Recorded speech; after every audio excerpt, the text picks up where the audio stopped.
I wanna be the greatest. Everybody on the fake shit. I look around and feel like everybody is the fakest. I make this every day and I'm impatient, hoping one day I blow up from the basement. Statement, the top is so vacant. I don't hear shit that I think is amazing. Waiting for my day when I'm playing sold out shows for 1,000 faces. Hey, give me that crown, get in my way and to be put down. It ain't your place, all this my town. If I want that shit, then I'll get it right now.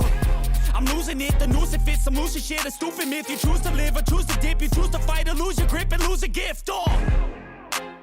I feel like I'm losing my mind.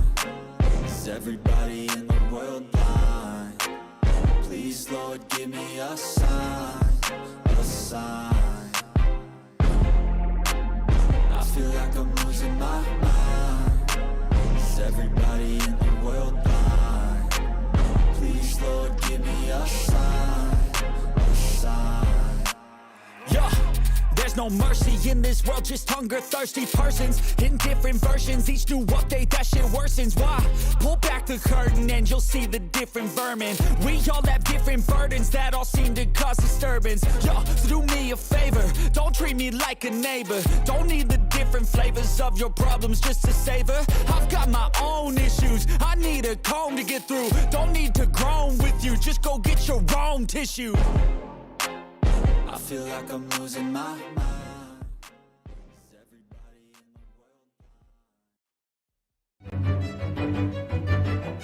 world? Welcome to J is for Justice podcast. If live breaking news and following true crime is your thing, then please consider subscribing to my channel. And if you like what you see in my videos, please consider giving them a thumbs up.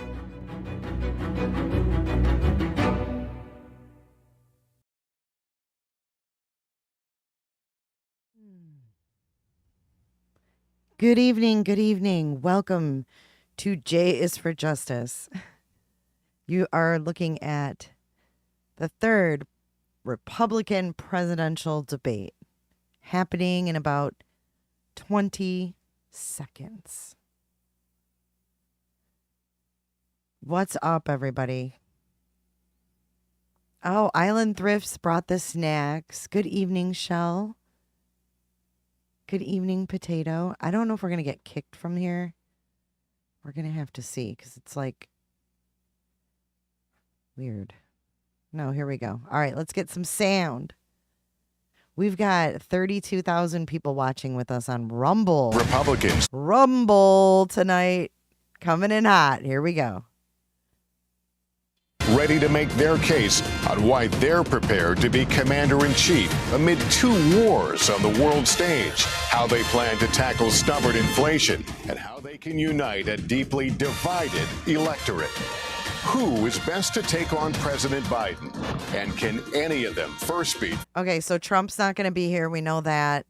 But they're saying that DeSantis and the lady are neck and neck. And Lester Holt and some conservative radio host are the moderators. So it should be interesting. New Jersey Governor Chris Christie and South Carolina Senator Tim Scott.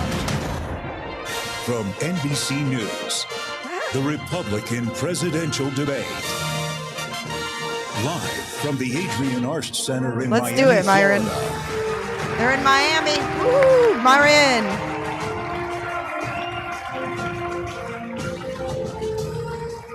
They're in Florida tonight. And good evening, everyone. Welcome to the Republican presidential debate. I'm Lester Holt, anchor of NBC Radio Nightly hosts News. are- Good evening. I'm Thank Kristen you, Welker, Island. moderator of NBC's Meet the Press. Hello, I'm Hugh Hewitt, host of Salem Radio's The Hugh Hewitt Show. We are now just 68 days from the Iowa caucuses when Republican primary voters will begin to determine their party's nominee for president. Tonight, we'll question 5 candidates seeking that nomination on how they're best prepared to be commander-in-chief. And, of course, how best to bring down prices impacting Americans across the country. We have 2 hours for a serious debate on the issues that matter most to Republican voters. Candidates will have 1 minute and 30 seconds for answers and the opportunity for a closing statement. Follow-ups will be at the discretion of all of us at the table, the moderators. We'll see if they take this seriously. Invoking a candidate's name or policy does not necessarily mean the mentioned candidate is entitled to a response. We want to caution all the candidates not to interrupt or speak over your fellow debaters. If you talk over each other, the voters can't hear you. And given the critical issues we're facing specifically on the world stage, we want everyone to hear every word you have to say. Continued interruptions may result in loss of additional questions. And to our audience, please hold your applause so that the candidates can be heard. With that said, let's have a good debate. I can't All right, fit our them first all. question, the opening question, is one for all of you. Donald Trump is the first ex-president in more than 100 years to remains popular among Republican primary voters as his legal challenges mount. Governor DeSantis, let me begin with you on this one. Speak to Republican voters who are supporting Donald Trump. Why should you and not him be the Republican nominee to face Joe Biden a year from now? This country is in trouble, and the elites that have put us here, they don't care about you. They don't care that you're having to grapple with higher grocery prices or have higher gas prices. They don't care that your family's less secure because of the open border that's allowed drugs and even terrorists to come into this country. Well, I care. I am not going to sit idly by and let this country continue its downward spiral. We need leadership, and we need it now. I'll take the hits. I'll take the arrows. I'll take the slings, because ultimately it's not about me. It's about you. I will fight for you. I will make sure to lead this country's revival, and I will win for you and your family. Actions speak louder than words. We don't have time for excuses. No time for it. It's not something that we're going to be able to have all these distractions. As a veteran, I will get the job done. Now, if you look where we are now, it's a lot different than where we were in 2016. And Donald Trump's a lot different guy than he was in 2016. He owes it to you to be on this stage and explain why he should get another chance. He should explain why he didn't have Mexico pay for the border wall. He should explain why he racked up so much debt. He should explain why he didn't drain the swamp. And he said Republicans were going to get tired of winning. Well, we saw last night, I'm sick of Republicans losing. In Florida, I showed how it's done. 1 year ago here, we won a historic victory, including a massive landslide right here in Miami-Dade County. That's how we have to do it. So I promise you this, as the nominee, next November, I'll get the job done. And as president, I will deliver. Your time is up. Let me turn to Ambassador Haley. Audience, let me turn to Ambassador Haley. Why you and not the former president? Well, I think you look at the fact that we're almost $34 trillion in debt. 60% of Americans are living paycheck to paycheck. 50% of American families can't afford diapers. 1 in 6 American families can't pay their utility bills. You have parents who are worried about what's being said or taught to their child in the classroom. There's no transparency. We have anti-Semitism all over our college campuses, and students feel unsafe. You've got an open border where terrorists can come through, and we've got wars happening all over us, and there are dangers around us. You know, everybody wants to talk about President Trump. Well, I can talk about President Trump. I can tell you that I think he was the right president at the right time. I don't think he's the right president now. I think that he put us $8 trillion in debt, and our kids are never going to forgive us for that. I think the fact that he used to be right on Ukraine and foreign issues, now he's getting weak in the knees and trying to be friendly again. I think that we've got to go back to the fact that we can't live in the past. We can't live in other headlines. We've got to start focusing on what's going to make America strong and proud. And that's what I'm focused on doing. Let's make sure we pay down our debt. I think we need an accountant in the White House. Let's make sure that we have transparency in the classroom. As a mom, I know what that means. Let's make sure we secure our borders so that our families are safe. Let's get crime down, because our families want to know that they can be safe no matter where they go. And as the wife of a combat veteran, I will tell you, the military needs to know we have our back, and we need to make sure that America is strong. Ambassador, thank you very much. And,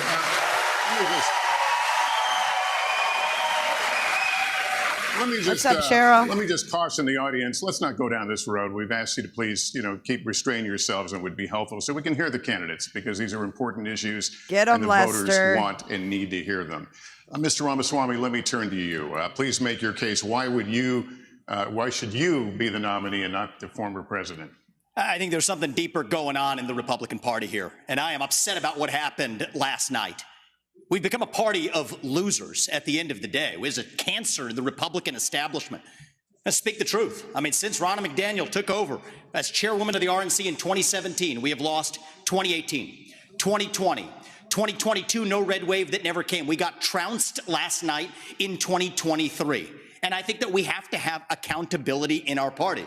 For that matter, Ron, if you want to come on stage tonight, you want to look the GOP voters in the eye and tell them you resign, I will yield my time to you. And frankly, look, the people there cheering for losing in the Republican Party. Think about who's moderating this debate. This should be Tucker Carlson, Joe Rogan, and Elon Musk. We'd have 10 times the viewership, asking questions that GOP primary voters actually care about and bringing more people into our party. Do you think the Democrats, and we've got Kristen Welker here, do you think the Democrats would actually hire Greg Gutfeld to host a Democratic debate? They wouldn't do it. And so the fact of the matter is, I mean, Kristen, I'm going to use this time because this is actually about you in the media and the corrupt media establishment.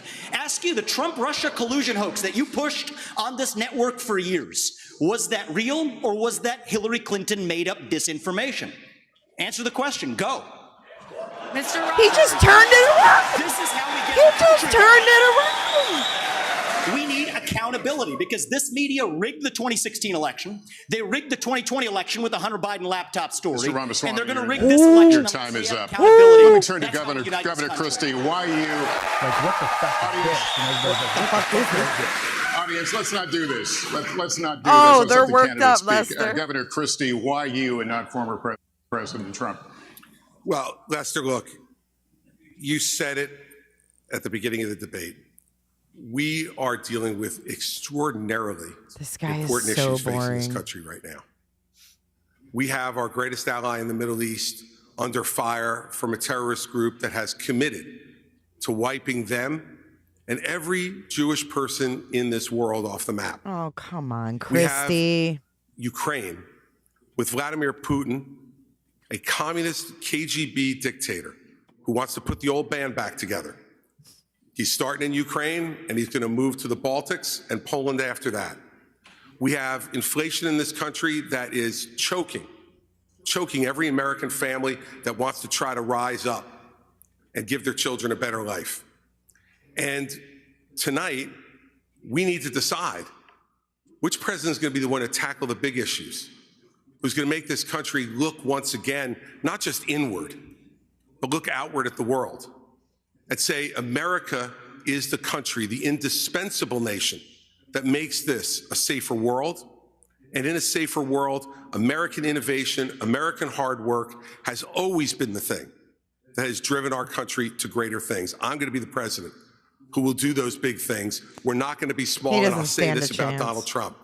Anybody who's going to be spending the next year and a half of their life focusing on keeping themselves out of jail and courtrooms cannot lead this party or this country, and it needs to be said plainly. Governor, thank you. Let me turn to Senator Scott. Senator Scott, you've said former President Trump can't win. Make your case to Republican voters. Well, certainly. What I would say without any question is that the truth of my life destroys the lies of the radical left. We need a president and a candidate who will actually help our base solidify and attract independent voters into our party. The Great Opportunity Party is now winning back African-American voters and Hispanic voters because we are working on a foundation based on faith. Our nation is facing some deep challenges. It is the loss of faith in this nation that is a part of the erosion that we're seeing every single day. It's restoring faith, restoring our Christian values that will help this nation once again become the city on the hill. When Ronald Reagan talked about the city on the hill, he was coming from Matthew 5. When President Lincoln talked about a house divided, that was Mark. Our founding documents speak to the importance of a faith foundation. You don't have to be a Christian for America to work for you, but America does not work without a faith-filled Judeo-Christian foundation. I would be the president that helps us restore faith in God, faith in each other, and faith in our future. Without that focus, none of the issues, the policies matter. We have to get back to being a nation that is, in fact, the city on the hill, that believes in each other enough for us to fight for that future. Senator Scott, thank you. We're going to turn now to the challenges facing the next commander-in-chief. You'll all be fielding questions first from me and the Republican Jewish Coalition, and then from Kristen and Hugh. So as we continue forward, the Israel-Hamas war is barely a month old. Tonight, Israeli troops are fighting inside Gaza City with over 200 hostages who remain captive there, and civilian casualties mount inside Gaza. As President of the United States, what would you be urging Israeli Prime Minister Benjamin Netanyahu to do at this moment? Governor DeSantis. I would be telling Bibi, finish the job once and for all with these butchers, Hamas. They're terrorists. They're massacring innocent people. They would wipe every Jew off the globe if they could. He cannot live with that threat right by his country. That Hamas should release every hostage and they should unconditionally surrender. I'm sick of hearing the media, I'm sick of hearing other people blame Israel just for defending itself. We will stand with Israel in word and in deed, in public and in private. And I can tell you, as governor, I actually did something about it. Biden's neglect has been atrocious. We had Floridians that were over there after the attack. He left them stranded. They couldn't get flights out. So I scrambled resources in Florida. I sent planes over to Israel, and I brought back over 700 people to safety. There could have been more hostages had we not acted. And I'll tell you this, I met the first plane load when they came to Florida, and one of the mothers pointed to a 6-year-old daughter, and she said, my daughter had been saying the last 2 nights, Mommy, I don't want to hear any more bombs, no more rockets. I just want to get back to Florida. So there's a difference between words and deeds. We acted and we saved lives. Thank you. Ambassador Haley, what would you do? What would you be urging Prime Minister Benjamin Netanyahu to do? Would you consider humanitarian pause, for example? The first thing I said to him when it happened was I said, finish them, finish them. And the reason is I worked on this every day when I was at the United Nations. And we have to remember that they have to, 1, eliminate Hamas, 2, support Israel with whatever they need, whenever they need it, and 3, make sure we bring our hostages home. We need to be very clear-eyed to know there would be no Hamas without Iran. There would be no Hezbollah without Iran. There would not be the Houthis without Iran, and there wouldn't be the Iranian militias in Syria and Iraq that are trying to hit our military men and women if it hadn't been for Iran. And who is funding Iran right now? China is buying oil from Iran, Russia is getting drones and missiles from Iran, and there is an unholy alliance. We need to be clear-eyed. The last thing we need to do is to tell Israel what to do. The only thing we should be doing is supporting them and eliminating Hamas. It is not that Israel needs America. America needs Israel. They are the tip of the spear when it comes to this Islamic terrorism, and we need to make sure that we have their backs in that process. All right, thank you. Mr. Ramaswamy, any daylight between you and the candidates we just heard on this issue, on what you would tell the Prime Minister? Not in terms of what I would tell the Prime Minister, no. In fact, I would go one step further. The founding vision of Israel was based on the idea that they don't want to depend on anybody else's sympathy or direction in defending themselves. So what I would tell Bibi is that Israel has the right and the responsibility to defend itself. I would tell him to smoke those terrorists on his southern border, and then I'll tell him as President of the United States, I'll be smoking the terrorists on our southern border. That's his responsibility. This is our responsibility. That's how we move forward. But I want to be careful to avoid making the mistakes from the neocon establishment of the past. Corrupt politicians in both parties spent trillions, killed millions, made billions for themselves in places like Iraq and Afghanistan, fighting wars that sent thousands of our sons and daughters, people my age, to die in wars that did not advance anyone's interests, adding $7 trillion to our national debt. And Joe Biden sold off our foreign policy. Joe Biden's son, Hunter Biden, got a $5 million bribe from Ukraine. That's why we're sending $200 billion back to that same country. The fact of the matter is the Republican Party is not that much better. You have the likes of Nikki Haley, who stepped down from her time at the UN. Bankrupt or in debt was her family. Then she becomes a military contractor. She joins the board of Boeing and otherwise, and is now a multimillionaire. So I think that that's wrong when Republicans do it or Democrats do it. That's the choice we face. Ooh, look at her face. Do you want a leader from a different generation who's going to put this country first? Or do you want Dick Cheney in 3-inch heels? All right, Mr. In which case we've got Ramaswamy. 2 of them on stage tonight. Ramaswamy, thank you. Senator Scott, Senator, same question to you about, you're the president, you're on the phone in the Oval Office with the Prime Minister, you tell him what? Well, number one, I would tell Prime Minister Netanyahu, not only do you have the responsibility and the right to wipe Hamas off of the map, We will support you. We will be there with you. We'll stand shoulder to shoulder. There will be no daylight. But I would change the station a little bit, though, and head back home to America. I would say to President Biden, diplomacy only is a weak strategy. Appeasement leads to war. From President Obama to President Biden, Obama sent millions to Iran. Frankly, President Biden has sent billions to Iran. That is why I've said that there's blood dripping from the hands of President Obama and President Biden. I would tell President Biden with great clarity, if you want to stop the 40+ attacks on military personnel in the Middle East, you have to strike in Iran. If you want to make a difference, you cannot just continue to have strikes in Syria on warehouses. You actually have to cut off the head of the snake, and the head of the snake is Iran and not simply their proxies. In order for us to have a powerful response from America, we have to be in a position of strength. As President of the United States, my foreign policy is simple. You cannot negotiate with evil. You have to destroy it. All right, Senator Scott, thank you. Governor Christie, I want to get you to weigh in here.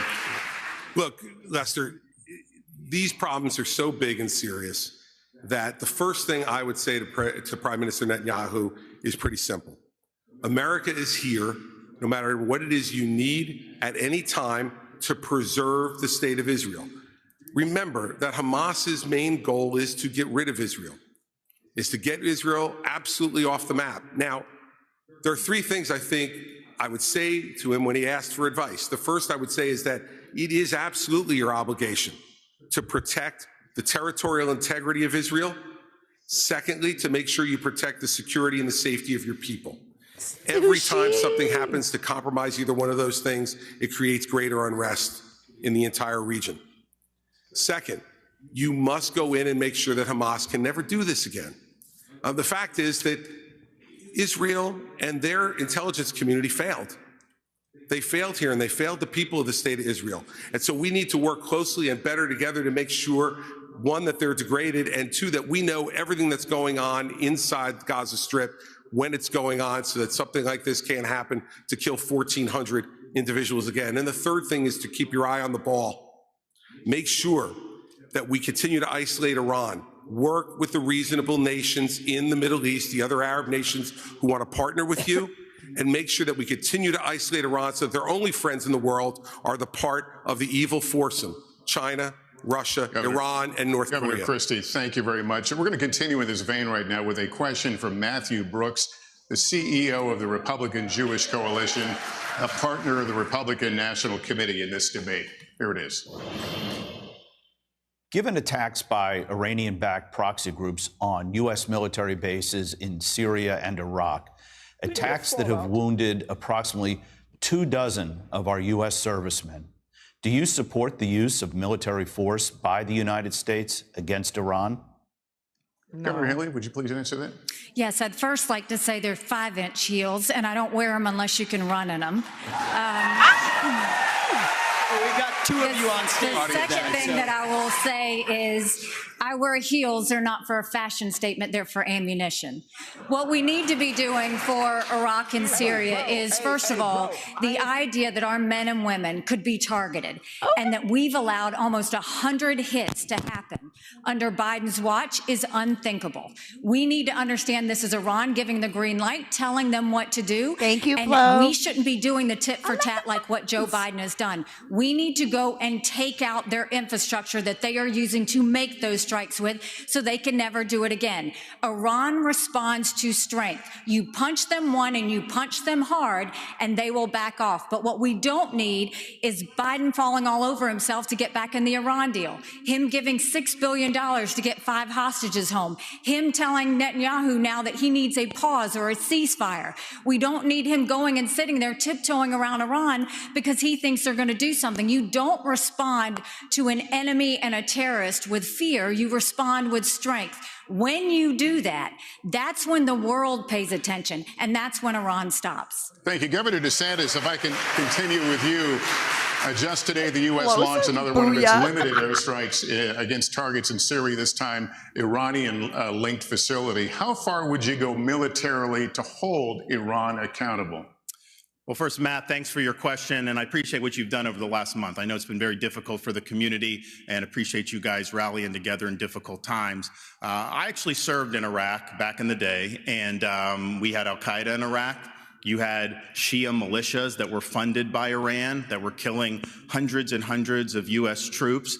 And as commander-in-chief, I am not going to put our troops in harm's way unless you're willing to defend them with everything you have.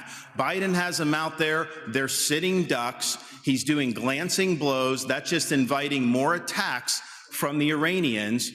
I would say you harm a hair on the head of an American service member, and you are going to have hell to pay. We are not just going to sit there and let our service members be sitting ducks, and that's true whether it's Iran or whether it's any country on the world. We have to be strong, and we have to defend the people who defend us. All right, thank you, Governor. Now our second and final question from Matthew Brooks of the Republican Jewish Coalition. Please watch.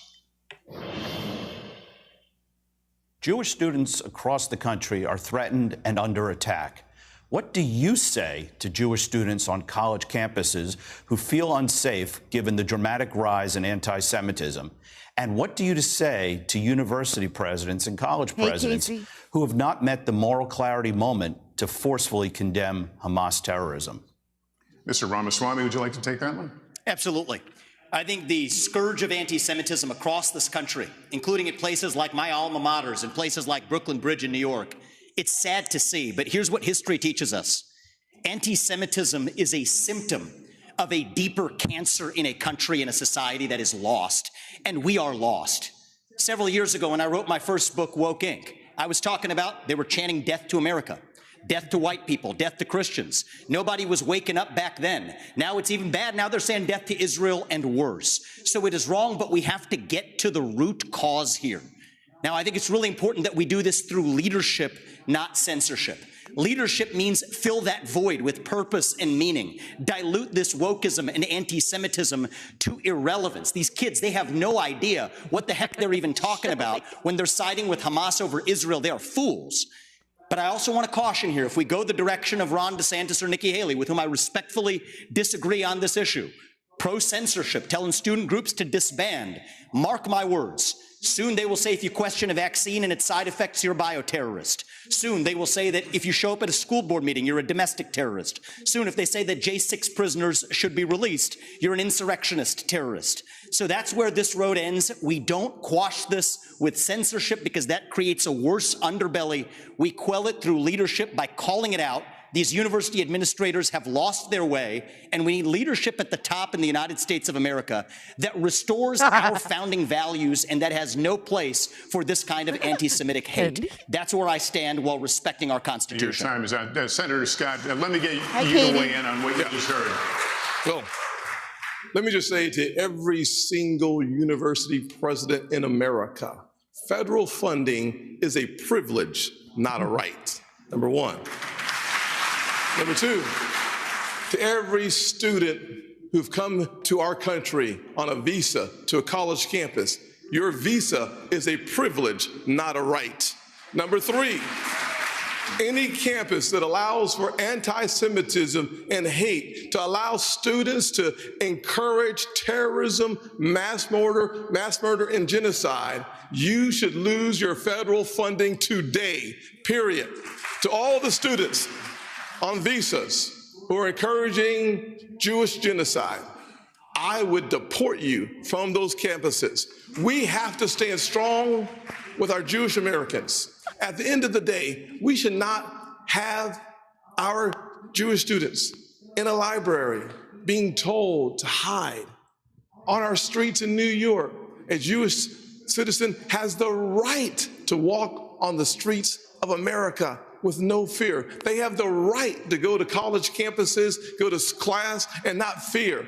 We will restore that. I started working on anti-Semitism on college campuses in 2017 because even then there was a rise of anti-Semitism on college campuses. We must force the people off those campuses, and frankly, thank you. out of our country. Let me turn to the Governor DeSantis here. What do you think about what he just said? Get it, DeSantis? I was the first presidential candidate to say, if you are here on a student visa as a foreign national, you're making common cause with Hamas, I'm canceling your visa and I'm sending you home. No questions asked. Second, I have friends here in Florida who their kids do not feel safe even going to university campus at all outside of the state of Florida. You have Jewish students fleeing for their lives at Cooper Union. Joe Biden should have the Department of Justice on these college campuses and holding the universities accountable for civil rights violations. I'll be right back, guys. When you should not have money going to these places. I already acted in Florida. We had a group, Students for Justice of Palestine. They said they are common cause with Hamas. They said, we're not just in solidarity, this is what we are. We deactivated them. We're not going to use state tax dollars to fund jihad. No way. And what is Biden doing? Not only is he not helping the Jewish students who are being persecuted, he is launching an initiative to combat so-called Islamophobia. No, it's the anti-Semitism that's spiraling out of control. That is what we have to confront. And as president, I can tell you this, we are not going to stand for this on college campuses any longer. All right, Governor, thank you. Let me turn to Governor Christie, and considering what he just said, you led a state with a sizable Muslim population. Last month, as you know, a 6-year-old Palestinian-American boy was killed in Illinois by his landlord. His mother was also stabbed more than a dozen times in what has been charged as a hate crime. What do you say to Muslim Americans who are also feeling afraid for their safety right now? Lester, I'm the only one on the stage who's actually had experience in dealing with this. I was appointed by President Bush to be the U.S. Attorney in New Jersey on September 10th, 2001. And when I took over that job after the September 11th attacks, I had to deal with a situation in our state that was explosive. We're the most ethnically diverse state in this country. And so first, we heard credible reports about Jewish students and synagogues being threatened in our state in the aftermath of 9/11. We made sure that we sent federal agents to those synagogues and we protected them, and the same thing should be being done now. At the very same time, I personally went from mosque to mosque in New Jersey and met with the leaders of those mosques and with the members of the mosques. And I said to them, law enforcement is on your side to protect you, regardless of your religion, if you are going to comply with the law. And we developed fabulous relationships with Muslim Americans all across the state of New Jersey, and we stopped any hate crimes that were going on either against Jewish Americans in New Jersey or Muslim Americans in New Jersey. It takes leadership, Lester, to know how to do this. You must work with both sides. Both sides need to know it, but let us never have a false moral equivalence between Hamas and Hezbollah and the Jewish people. The Jewish people stand for right and justice, and Hamas and Hezbollah stand for death. Governor Christie, thank you. Ambassador Haley, what do you say to Americans who are simply afraid right now in this current environment that we're talking about? I think, you look at the country, and the country is all out of sorts. I think, look at what these kids are dealing with on college campuses. What makes me so angry is not only do you have the kids barricaded in the library, they've said they were going to shoot up the kosher dining hall. You've got kids' dorm rooms who are being set on fire because they have something related to Israel on their doors. No person should ever feel in danger like this. And this is what I would say about our college presidents, is if the KKK were doing this, every college president would be up in arms. This is no different. You should treat it exactly the same. Anti-Semitism is just as awful as racism, and we've got to make sure they're protected. And for everybody that's protesting on these college campuses in favor of Hamas, let me remind you something. Hamas said death to Israel and death to America. They hate and would kill you too. And the idea that they're talking about genocide for the Jewish people, that's not the values of America. That's not us. We're better than that. We don't need to celebrate terrorists. We don't need to celebrate genocide. We don't need to celebrate violence towards anybody. We need to go back and soul search in our country and remember what we are about. And we are about taking care of people, not going and making them live in fear because some other terrorist activity says they want to destroy them. Ambassador, thank you. Kristen. Lester, thank you. This is another question for the entire field, so you will all get a chance to respond. But Senator Scott, I'd like to start with you. The United States has given Ukraine financial and military support since the war began more than 600 days ago. President Zelensky told me on Sunday, if Russia isn't stopped now, quote, the price will be higher for the United States, and Americans would be forced to, quote, send your sons and daughters to defend NATO countries. Senator Scott, where do you stand on more funding for Ukraine? I certainly have been very supportive of Ukraine. I believe that ultimately we should make sure that the President of the United States states what is America's national vital interest in Ukraine. It is actually in degrading the Russian military. We've been very effective using our resources and our weaponry and the incredibly high price of Ukrainian blood to achieve that objective.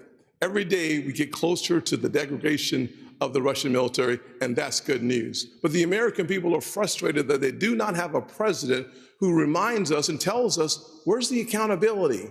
Where are those dollars? How are those dollars being spent? We need those answers for us to continue to see the support for Ukraine. And at the same time, I would say that a package that's been offered by the president for Ukraine and Israel, that's the wrong approach. We need to focus specifically on providing Israel with the $14 billion that they need so that we show the world that we are 100% undeniably standing shoulder to shoulder with Israel. And then as we turn away from that direct support for Israel, we should go to our southern border and close our southern border with the resources necessary.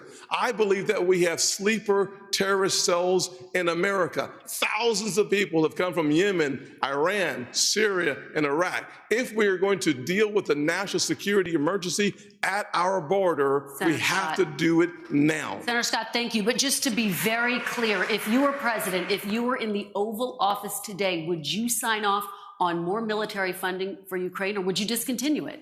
Bottom line is we have to first have the level of accountability that allows the American people to understand where the resources have gone. Number one. Number two, after we have that responsibility taken care of and accountability, then we have an opportunity to look at the overall strategy that helps us degrade the Russian military while we use our resources and, frankly, keeping our NATO partners safe from the Russian military is absolutely essential. As you understand, Article 5 would require to support and to defend NATO, our troops on the ground. The fastest way for us to eliminate that possibility is for us to destroy, to the extent possible, the Russian military. By doing so, we actually achieve the objective of keeping our military home.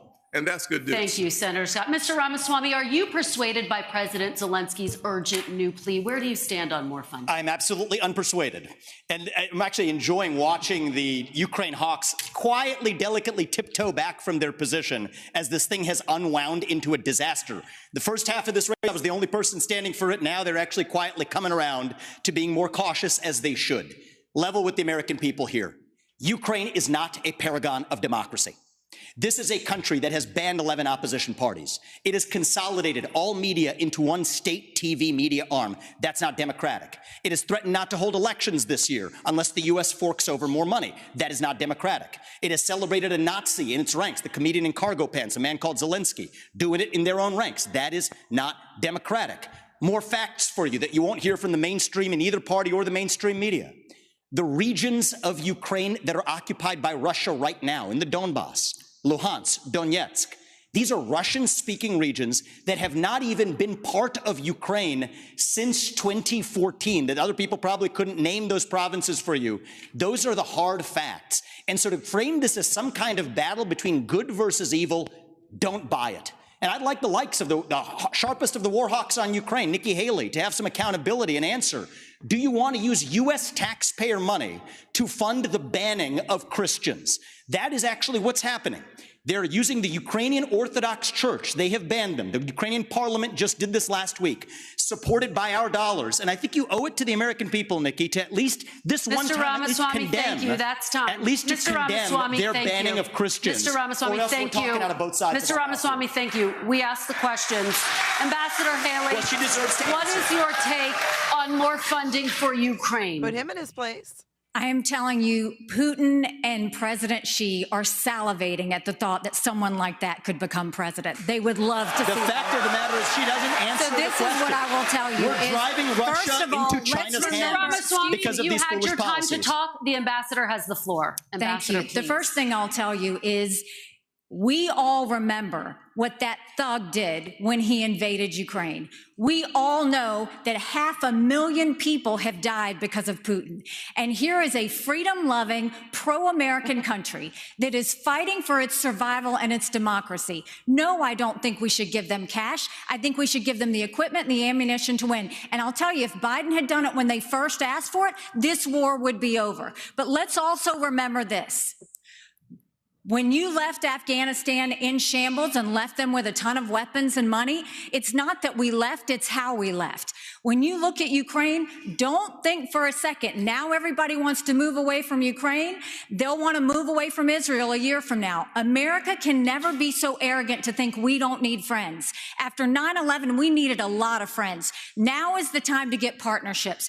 This unholy alliance between Russia, Ukraine, and China is real. There is a reason the Taiwanese want us to support the Ukrainians. It's because they know that China is coming after them next. There is a reason Ukrainians want us to support Israelis, because they know that if Iran wins, Russia wins. Ambassador, we have to see the combination of the three. Ambassador, thank you. Governor Christie, what is your take, and how long should Americans be expected to help fund the war in Ukraine? Kirsten, let's remember the last time that we turned our back on a shooting war in Europe. It bought us just a couple of years. And then 500,000 Americans were killed in Europe to defeat Hitler. This is not a choice. This is the price we pay for being the leaders of the free world. And the fact is, this alliance is not just with Russia and China. Governor Haley knows this. Iran is in the middle of this as well, and so is North Korea. And they are all working to support Russia right now. And the reason they're doing it is because dictators work together. People who believe in democracy work together. We must stand with all of those that are standing up for democracy and freedom in this world. And by the way, let's remind everybody of this. In 1992, this country made a promise to Ukraine. We said, if you return nuclear missiles that were part of the old Soviet Union to Russia, and they invade you, we will protect you. An American promise that's 31 years old is no different than an American promise that's made tonight on this stage. We need to stand by it. And those of us who forget history are doomed to repeat it. And I'd like to respond. And the absolute giving in to dictators, which is being suggested on this stage, just shows the immaturity of the approach. Governor Christie, thank you. Governor DeSantis, I'd like you to weigh in on this idea. Are you concerned that this could become a wider war if Putin is not stopped now? Well, any suggestion by Zelensky or anyone else that we're going to eventually have U.S. troops there, I can tell the American people when I'm president, that will not happen. We are not going to send your sons and daughters to Ukraine. I am going to send troops to our southern border. If you look at the threats that we face, terrorists have come in through our southern border. I'm going to shut it down. I'm going to have the military, and I'm going to deport the people who've come, particularly under Biden, who've come from the Middle East, come from all these places. Now, Biden wants $105 billion. 60, most of that's Ukraine, including some of it going to pay pensions for bureaucrats and salaries. That is a totally ridiculous use of American tax dollars. He says he has money for border to I try wish to I had do, a and the media soundbite. repeat that. When you look at it, what most of the money is money to process more illegal aliens into this country. How is that solving the problem? That's making the problem worse. And what does he do for the Indo-Pacific? A pittance. That is the top threat that we face. We need to bring this war to an end. We need the Europeans to step up and do their fair share. And we need to get serious about the top threat that this country faces, which is the Chinese Communist Party. So if I may respond to the Ukraine question. In fact, we are going to go from the hot wars in Ukraine and Gaza and Israel to what many people are calling the new Cold War with China. And I remind the audience that it's important for our visitors at home to be able to hear you, and especially for the people in Beijing to hear you. Many Republicans believe that the Chinese Communist Party and General Secretary Xi is an existential threat to the United States. The flashpoint is Taiwan. For decades and decades, the American military, but primarily the United States Navy, has deterred an attack from China to the island state of Taiwan. But Ronald Reagan's Navy of 600 ships is gone. Now, the question to you is, and I'll start with you, Ambassador Haley, because you were in President Trump's cabinet. His goal was a 355-ship Navy. That's what he pushed for. He got to 300. It's now at 291. Is that big enough to deter and, if necessary, defeat an invasion of Taiwan? China has the largest naval fleet in the world. They have 350 ships. They'll have 400 ships in 2 years. We won't even have 350 ships in 2 decades. China has built up their military. It's not just land, air, and sea. They're doing cyber. They're doing artificial intelligence. They're doing space. America needs to modernize our military. We need to do everything we can. The first thing is you go and you make sure you have the backs of Ukraine. That's why the Taiwanese want us to support Ukraine, because they know that sends the biggest message to China. The second thing is we go to China and we start being tough on them. No more sales of our American soil to China, and let's take back what they've already stolen. Then you go and to the universities. No more having millions of dollars go to our universities. Then we will go and end all formal trade relations with China until they stop murdering Americans from fentanyl, something wrong yet to say that he's going to do. And then we modernize our military. When we strengthen our military, when we modernize it with the focus of cyber, artificial intelligence, and space, when we make sure that we have the backs of our friends, whether it's in Israel, whether it's in Ukraine, and we should be arming Taiwan. Make sure they have the equipment they need. Make sure they have the training they need now. There's nothing China fears more than knowing that America will have Taiwan's back. Let's make sure that we show it by making sure they have the equipment they need. Governor DeSantis, my question is specifically about the Navy. It's at 291. It's going to go down perhaps as low as 280. Is it enough? And what would you build if you were going to build more?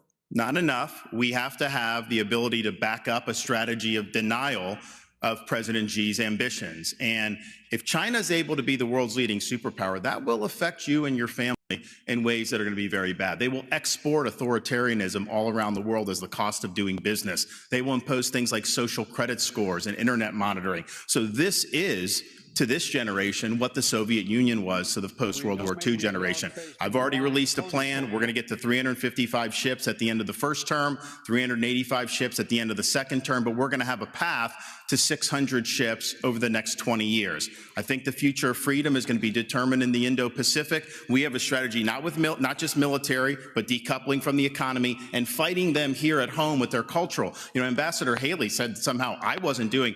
She welcomed them into South Carolina, gave them land near a military base, wrote the Chinese ambassador a love letter saying what a great friend they were. That was like their #1 way to do economic development. In Florida, I banned China from buying land in this state, and we kicked out on our universities, and we kicked the Confucius Institutes out of our universities. We've recognized the threat, and we've acted swiftly and decisively. Senator Scott, you've been in the Congress since 2011. Defense spending has fallen over that entire period of time. Where are we going to get the money, and what would you build, and what kind of ships to deter China from attacking Taiwan? Well, two major problems with the question. Number one, we do not have currently a defense industrial bank to allow us to have the kind of production that we need in order to keep America safe. Frankly, if we are not prepared to fight and engage in 3 continents at the same time, think about where we are today. In the Middle East, we are in the midst of trying to back our strongest ally. In Eastern Europe, we've seen our resources and our weaponry help degrade the Russian military. The Indo-Pacific, we have real challenges. The long-term threat is China. Immediate threat is our southern border. In order for us to have the military to fight 3 different continents at the exact same time, we're going to have to invest heavily in our military, but we're also going to have to invest heavily in an industrial base so that we can hit our objectives from a military perspective, not only with our ships, but also with our planes. We are so old as a military that in order for us to recalibrate, we're going to have to invest. One of the things I do in my Made in America strategy is we create more than 4 million new jobs by having high-tech manufacturing come back to America, decoupling from China, so that we focus our attention on creating that industrial revolution that will be necessary for us to achieve the goal of having a military that is ready to be lethal and come home safe. Thank you, Senator. Mr. Ramaswamy, I'm looking for specifics. What would you build? Where would you build it? When would they be in the water? How big would the fleet get? First answer is end the toxic divest to invest program. For people who don't know about that, we're decommissioning ships in the South China Sea. The foundation of war is economics. Rebuild our defense industrial base at home. But here's the dirty little secret. Our actual defense industrial base depends on China for the supply chain, for the F-35 jets, for the ships that we're building. Think about this. Why are we stockpiling that if it isn't to actually be strong against our enemy, China? We depend on them for that. Just like we depend on them for pharmaceuticals, just like we depend on them for semiconductors. So here's why we can't get tough with China. It's because we depend on them for our modern way of life, and we have to declare economic independence from our enemy. That's the Declaration of Independence that Thomas Jefferson, at the age of 33, would have signed.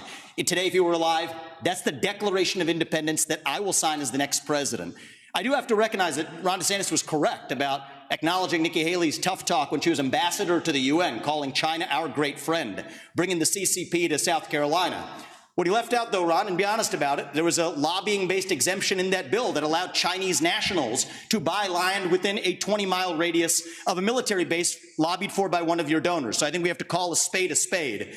We need politicians who are independent of the forces that increase our dependence on China. My message to Xi Jinping is this. You are done buying land in this country. You will not donate to universities in this country. U.S. businesses won't expand into the Chinese market until you play by the same set of rules. Mr. Ramaswamy, you're kicked out of the WTO, and you actually have to have accountability for the COVID-19 pandemic financially, which unleashed hell on the world. We have to hold them accountable. Do you have a number and a plan? I think that we need to increase our naval capacity by at least 20% over the course of the next several years and be able to meet our AUKUS agreement standards. Right now, we are at risk of not even being able to meet our AUKUS standards with Australia and the UK. So what we need to do is have a plan that reverses the trajectory of the divest to invest program by 20% over the next 3 years. Governor Christie? You know, my first observation, Hugh, is that nobody answers your question. And my second observation is these three in the middle think they're the enemy. I know China is the enemy, and that's what we should be focused on. So let's be really clear. The nuclear submarines in this United States Navy is the greatest deterrent hey guys, welcome. to Chinese aggression, and that is the first place I would go to increase American naval power. Our nuclear submarines are able to move stealthily, quietly, and effectively, and if we are going to deter China from invading Taiwan, the only way we're going to do it is to make sure that they don't know whether how many nuclear submarines from the United States of America are in the South China Sea and in that area and ready to strike on them if they decide to move on Taiwan. And so we, as our first priority, need to go directly to our nuclear sub program, Hugh, and we need to increase it drastically. That would be priority number one. Ships would come next, but to me, the ships are secondary choice here. The submarines are the single most important thing that we could be deterring, that we could be using to deter China. But the other thing we could do to deter China is to let them know that the blood money they're spending for Russia in Ukraine right now will not be effective, that we send Putin home with his tail between his legs and make them understand that the same fate waits for them if they decide to move towards Taiwan with a more aggressive nuclear sub-program. We'll be able to make that threat real. Thank you, Governor. We're going to take a brief pause now, and we'll be back to the Republican presidential primary debate. Please stay tuned. Oh, man, they went almost a whole hour without a break. This debate is way more like there's 70,000 people watching on Rumble right now. It's like, I think they're breaking the internet. I think they've broken the internet. Hold on. It keeps pausing. Hold on, let me refresh it. Okay, we're good. No, it keeps cutting out. I wonder if it's me or if it's their feed. I guess we'll see what happens. Christy is our own little panda. Hey. Okay, Crime Solver says, thanks for doing this, Jay, and allowing me to participate in chat. I find this political environment terrifying, to be honest, and this is very comforting here. Well, I'm glad, because we're for the people, right? Like, we're for each other. We want each other to be okay. I could give a damn about these, rich politicians. We need to look out for each other, and I guess it's because it's commercials. But we need to look out for each other, so that's why we watch this stuff. But there is literally 69,459 people watching this on the GOP's Rumble. Where do you get the boots that make you taller? I don't know. We're going to have to put a request in Q&A with DeSantis. It's so funny, though, because they said that he was wearing lifters in them or whatever. And I'm just like, who in the heck? Like, he's sitting on a stool during an interview. It's such a funny picture. It cracks me up. And this is literally what ended up in the press. Just a cropped photo of this. And they're saying because his freaking toes don't look like they even go in the boots. See how his foot, see how it's all awkward looking? It's the funniest thing I've ever seen. Oh, man.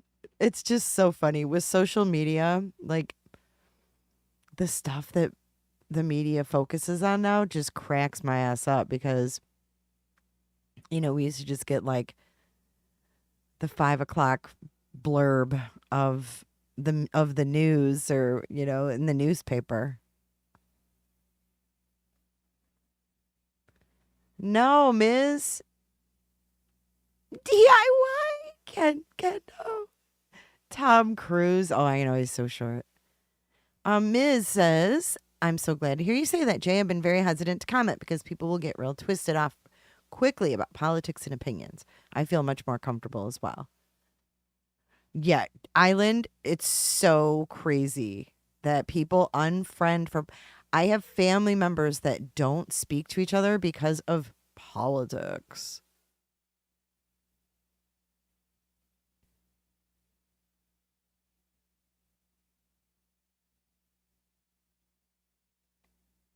How tall is DeSantis? Ooh, Stacy, good one. I don't know. Let me Google how tall Mr. Ron DeSantis is. How tall is Ron DeSantis?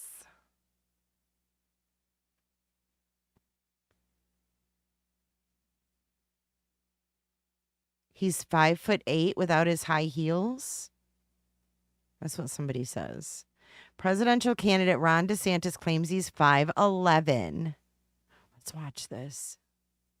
Listen, this is about the boots. Florida Governor Ron DeSantis. Thanks so much. He's a stout fella, though he claims to be 5'11". The song! I'm showing up. There I am. Ron desperately wants to be a Republican presidential candidate, and for Americans to generally like him. I could win the election, too. So much so that people are now suspicious he's sinking to new lows by tippy-toeing to new heights. There is a whole conspiracy. High heels? It looks like the man is in heels. Trying to gain an inch or two there. See these ill-fitting cowboy boots? Eagle-eyed observers reckon they contain 1.5-inch hidden heel lifts. I'm here to tell you, no heels. Rumours about the boots have swirled since he hit the campaign trail earlier this year. Why do you always wear these ugly-ass weird boots? And on Monday, he was confronted about it. I'm sure your marketing team points out how they're trying to troll you in the marketplace. What they're trying to say with this is that in your boots, you have heels. No. That's what they're trying to say. Those are just standard off-the-rack Lucchese. How tall are you? How tall are you, Governor? How tall 5'11". 5'11"? Okay. Why don't you wear tennis shoes and dress shoes? I do wear tennis shoes when I work out, yeah. Afterwards, his team asserting the governor doesn't pad his boots. However, experts claim otherwise, saying the boots hide crinkles, stretch marks, and upwards curls of the toes, telltale signs of cheeky inserts. To look taller. Now, I came to Congress on the heels. Ron's currently being trounced by Trump in the polls. He certainly needs every extra inch of luck from here on in. I mean, honestly, honks me up. Now, I don't agree with too much that Donald Trump says. However, he's really good at a nickname. Sleepy Joe's still one of my favourite things I've ever heard. But apparently he was going to call Ron DeSantis Tiny D because he's so little, which is also amazing. But he's onto something here because US presidents are generally really tall. Like Lincoln was 6'4", Trump is about 6'3", Biden 6 foot. I mean, he's shrinking a little bit because he's quite old, but you know, he's 6 foot. So maybe there's something on there. I think that those ugly ass boots do have some of those pads there. Look where he says the heels. That part was hilarious. Polls. He certainly needs every extra inch of luck from here on in. I mean, honestly, hunks me up. Now, I don't agree with too much that he said every inch. He's going to need every inch of luck. The boots hide crinkles, stretch marks, and upwards curls of the toes are telltale signs of cheeky inserts. To look taller. Now, I came to Congress on the heels. Oh my gosh, you guys, you can't make it up. You simply cannot make it up. Oh, we're back. Here he is. Of our young people. These kids get these devices and they have a mind of their own. And I know a lot of parents are looking, it's hard to even keep it out. China's obviously the most extreme, but this is happening with other things. So we are going to do that, and we are going to make sure to protect the American people. It's a full spectrum approach to be able to fend China off. Yes, military deterrence. Yes, economic decoupling, but also their role in our culture. If we ignore that, we're not going to be able to win the fight. Thank you, Governor. Ambassador Haley, speak to the parents out there. There are probably TikTok apps on half the phones in this auditorium. No, I'm going to speak to the fact that two people hit me and you didn't let me respond. So let's first talk about the fact that they want to talk about the Chinese land from 10 years ago. Yes, I brought a fiberglass company 10 years ago to South Carolina. But Ron, you are the chair of your economic development agency that as of last week said Florida is the ideal place for Chinese businesses. Not only that, you have a company that is manufacturer of Chinese military planes. You have it. They are expanding 2 training sites at 2 of your airports now, one which is 12 miles away from a naval base. Then you have another company that's expanding, and they were just invaded by the Department of Homeland Security. So mine was 10 years ago. You gave Yours them was stuff. 6 I months didn't ago. give them anything. What's your story? And I abolished that agency that she's talking about. No, Enterprise Florida, we abolished it. And of course, we banned China from buying the land. website Not last exactly week. a great recruiting pitch if you're banning them from purchasing land. You scrubbed the website So we've stood up and Thank you, done the Ambassador right thing Haley. in Florida. Mr. Ramaswamy, we've good. talked about this. You campaign on TikTok. How do you get TikTok banned if you use it? Well, I want to laugh at why Nikki Haley didn't answer your question, which is about looking at families in the eye. In the last debate, she made fun of me for actually joining TikTok while her own daughter was actually using the app for a long time. So you might want to take care of your family first. Leave my daughter out of your voice. Daughter. The next generation of Americans are using it. And that's actually the point. He Yeah, just her poked supporters Mama are Bear. wrapping her up. That's fine. Here's the truth. You're just the easy answer is actually to say that we're just going to ban one app. We got to go further. We have to ban any U.S. company actually transferring U.S. data to the Chinese. Here's a story most people don't know. Airbnb hands over U.S. user data to the CCP. Now, that's a U.S.-owned company. So this is the problem when you have Republicans that temporarily go the way the winds blow, and now it's popular to talk tough on China. When she was UN ambassador, called them literally, her words, not mine, our great friend. You can't be fair weather fans of the right policy. Get to the root cause.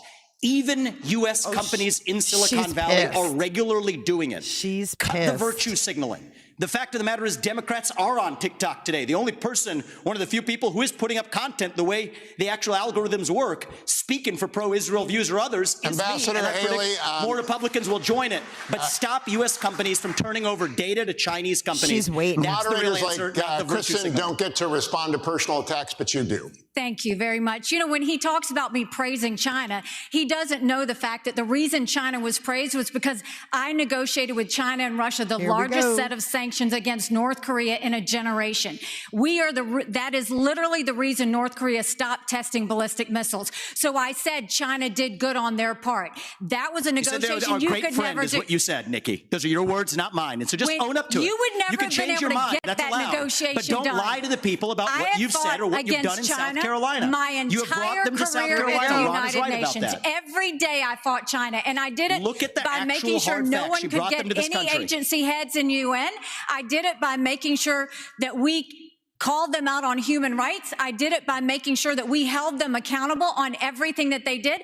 That's the reason we got out of the Human Rights Council. That's the reason we called them out. And there's not been a day I haven't Nikki, stopped. Senator Scott, it is your turn. Millions you made afterwards. Everybody else is hanging on to the rules here, Mr. Ramaswamy. Senator Scott. Thank you. We should. I appreciate y'all clapping for me already. This is wonderful answer. Love this. Without any question. What we should do is ban TikTok, period. Now, we saw under former President Trump, he tried to ban TikTok twice, but was struck down by our federal courts. If you cannot ban TikTok, you should eliminate the Chinese presence on the app. Period. We also should provide, in my parents' Bill of Rights, we give parents the opportunity to give their kids permission under 14 to be on those apps. I think it's incredibly important for us as Americans to take back control of the information, especially of our kids. Yes. Where does it go? We should know that. One of the ways that we get to know that is by having a parental consent. But if we can eliminate TikTok, that is a first step.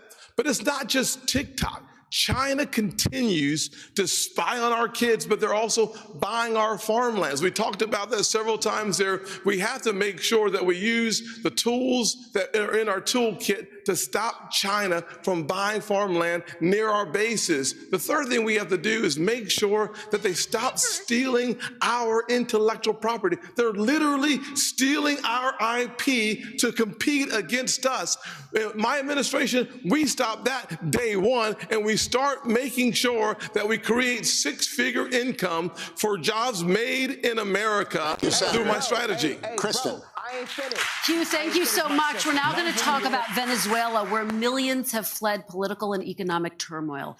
Many Venezuelan immigrants are settling right here in Florida. Former President Trump and President Biden have taken different approaches to Nicolas Maduro's regime with little result.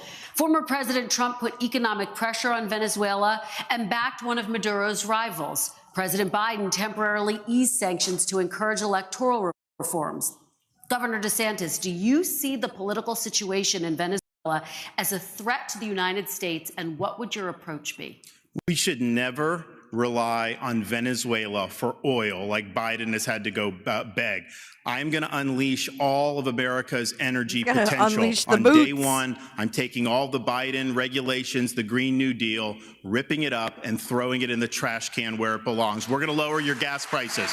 We're going to create jobs. We're going to lower energy costs, but we're also going to be more energy independent and secure. We'll choose Midland over Moscow. We'll choose the Marcellus over the Mullahs, and we'll choose Bakken over Beijing. That is good for America's national security. Biden's Green New Deal, that's good for Venezuela, it's good for Russia, it's good for Iran, and it's good for China. So I would turn the screws on the Venezuelan regime. I think it's a corrupt, dictatorial regime, and we should never go hat in hand begging for oil from them. Just to be clear, would you reimpose the sanctions? Yes, absolutely. Ambassador Haley, what would your approach be? You know, I stood on the Simon Boulevard Bridge and watched thousands of Venezuelans cross for hours in the hot sun, holding their babies to get the one meal they might get that day, going from Venezuela to Colombia.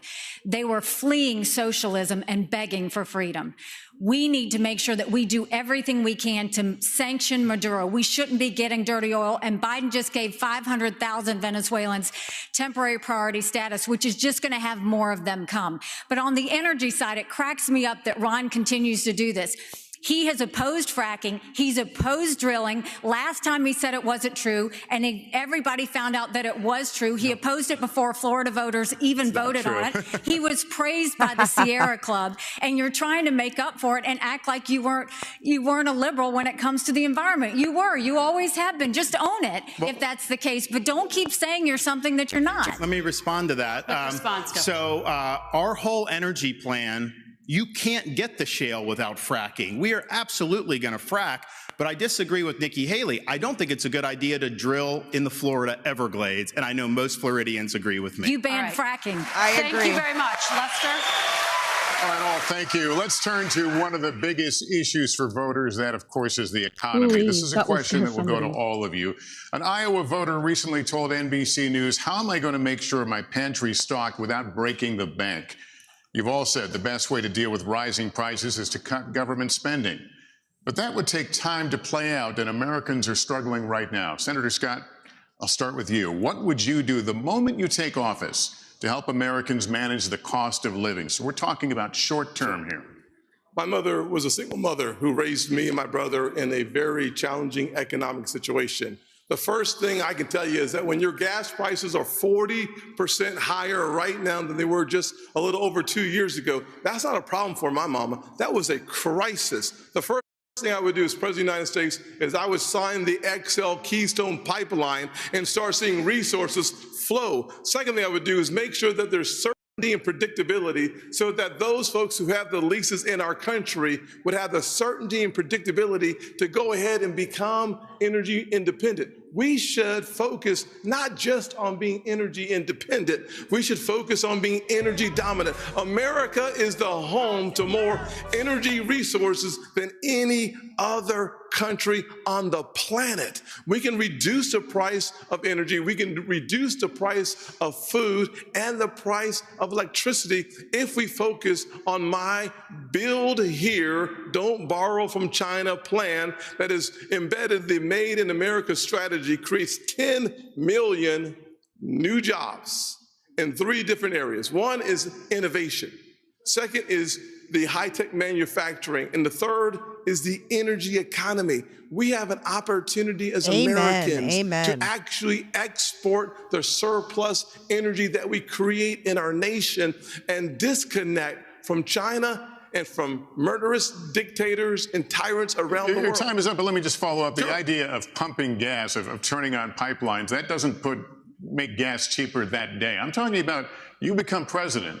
What can you do specifically to help people feel better about their situation or be better with their situation? Well, actually, it does, to be honest with you. The way that the economy works is it works on the ability to anticipate excess supply versus the demand. When that happens, confidence drives our prices down because we know there's going to be a greater surplus. When you allow for those who have leases to actually start drilling, to start using those leases for more energy excavation, you put our economy in the strongest position. And as a result of that, prices start going down. That is the kind of economy that, as President of the United States, I would lead this nation to making sure that we first use the resources in our own country and not going outside of our country in order to achieve our objective. You know, Proverbs 22:7 reminds us that the borrower is slave to the lender. We have become an indentured servant too often to countries like China. By having an energy economy, we start allowing this nation to once again return. Senator, thank you. Let me ask the same question to Governor DeSantis. Can you give us some, you ticked off a number of things a moment ago, but some specific examples of ways that would put people on a better economic footing right away? So I started off working minimum wage jobs. I did $6 an hour as an electrician's assistant. I worked all kinds of things to be able to get through school. And I did that because I believed in America, if you work hard and get the most out of your God-given ability, you can get ahead. And what's happening now, many of you are working hard and you're falling further and further behind.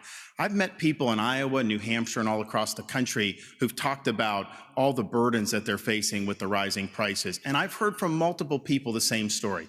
When they go grocery shopping, what they now do is they figure out what they have to take out of the cart once it's ringing up, because it rings up so much faster and so much higher at the cash register that they can't afford the full cart of groceries anymore. We have to restore the American dream in this country. What can you do on day one? Here's what I'm going to do. I'm going to take all the executive orders, the regulations, everything involving Bidenomics. I'm going to rip it up, and I'm going to throw it in the trash can on day one where it belongs. That is going to give the economy breathing room, and I'm also going to rein in the Federal Reserve. They have helped create, with their reckless monetary policy, what we have faced since the COVID-19 pandemic. They botched it. Congress botched it. Both parties are to blame. Fed should focus on stable prices. They are not an economic central planner for the American people. Governor, thank you. Mr. Ramaswamy, weigh in on this. Ways that you can improve people's financial condition in the short term. Right, and as a CEO, the economic question is core to my vision and policy prescription for this country. Increase the supply of everything. It's the law of supplies and demand. Increase the supply of energy. That brings down the cost of energy, grows the economy. Drill, frack, burn coal, embrace nuclear. Increase the supply of labor in this country. Stop using our taxpayer money to pay people more to stay at home instead of to go to work. Increase the supply of housing. People don't talk about this one in the Republican Party. The land use restrictions are constricting the supply of housing. That's making housing more expensive for ordinary Americans across this country. So that's the true answer. And I think it takes a CEO in the White House who actually understands this to get this done. Because Americans at home, they know the Bidenomics is a lie. Prices are going up. Interest rates and mortgages to buy your home are going up. But wages have remained flat. That's the hard diagnosis for our economy. And this is about more than just our economy. I say this as a member of my generation. I'm 38 years old. I'm the youngest person ever to run for U.S. president as a Republican. For your super chat. The reason my generation has lost our sense of national pride, in part, is because people in my generation feel like the American dream isn't available to them. And part of the reason why is we've burdened them with four-year college degrees that did not serve their head start on the American dream. People will be more proud of a country if we're all making more money in that country. This is how we revive national pride and our identity, and it will take a CEO in the White House with zero-based budgeting, by the way, to take on the federal debt to get this job done. Let me turn to Governor Christie on that. Well, thank you for your super chat. Lester, part of the entire premise of the question, and I agree with Tim on this, is absolutely energy is the key to this because it drives every one of those other prices. You know, now food gets to your grocery store, it gets trucked. And those truckers have to pay for fuel and for the higher fuel prices. And when you go ahead and you tell people, we are going to unleash every bit of American energy, every bit of its potential, what happens in the futures markets? The prices go down because those people who are believing that the Biden program will continue are the ones who are bidding this up. And let me tell you the other place that's bidding it up, in the Middle East. And so if you don't believe that making sure that Israel and that Israel situation that's going on right now isn't resolved and resolved quickly as President of the United States and bring stability back, that will also not permit countries like Saudi Arabia and others to be able to jack their prices as well in what they say is in response to a crisis, when it's really what it's in response to is putting more money in their pockets. When they have an American president who knows that Israel must be defended not with humanitarian pauses and not with suggestions for ceasefire, but with letting them know we will supply them with everything they need, that will also bring stability to the market.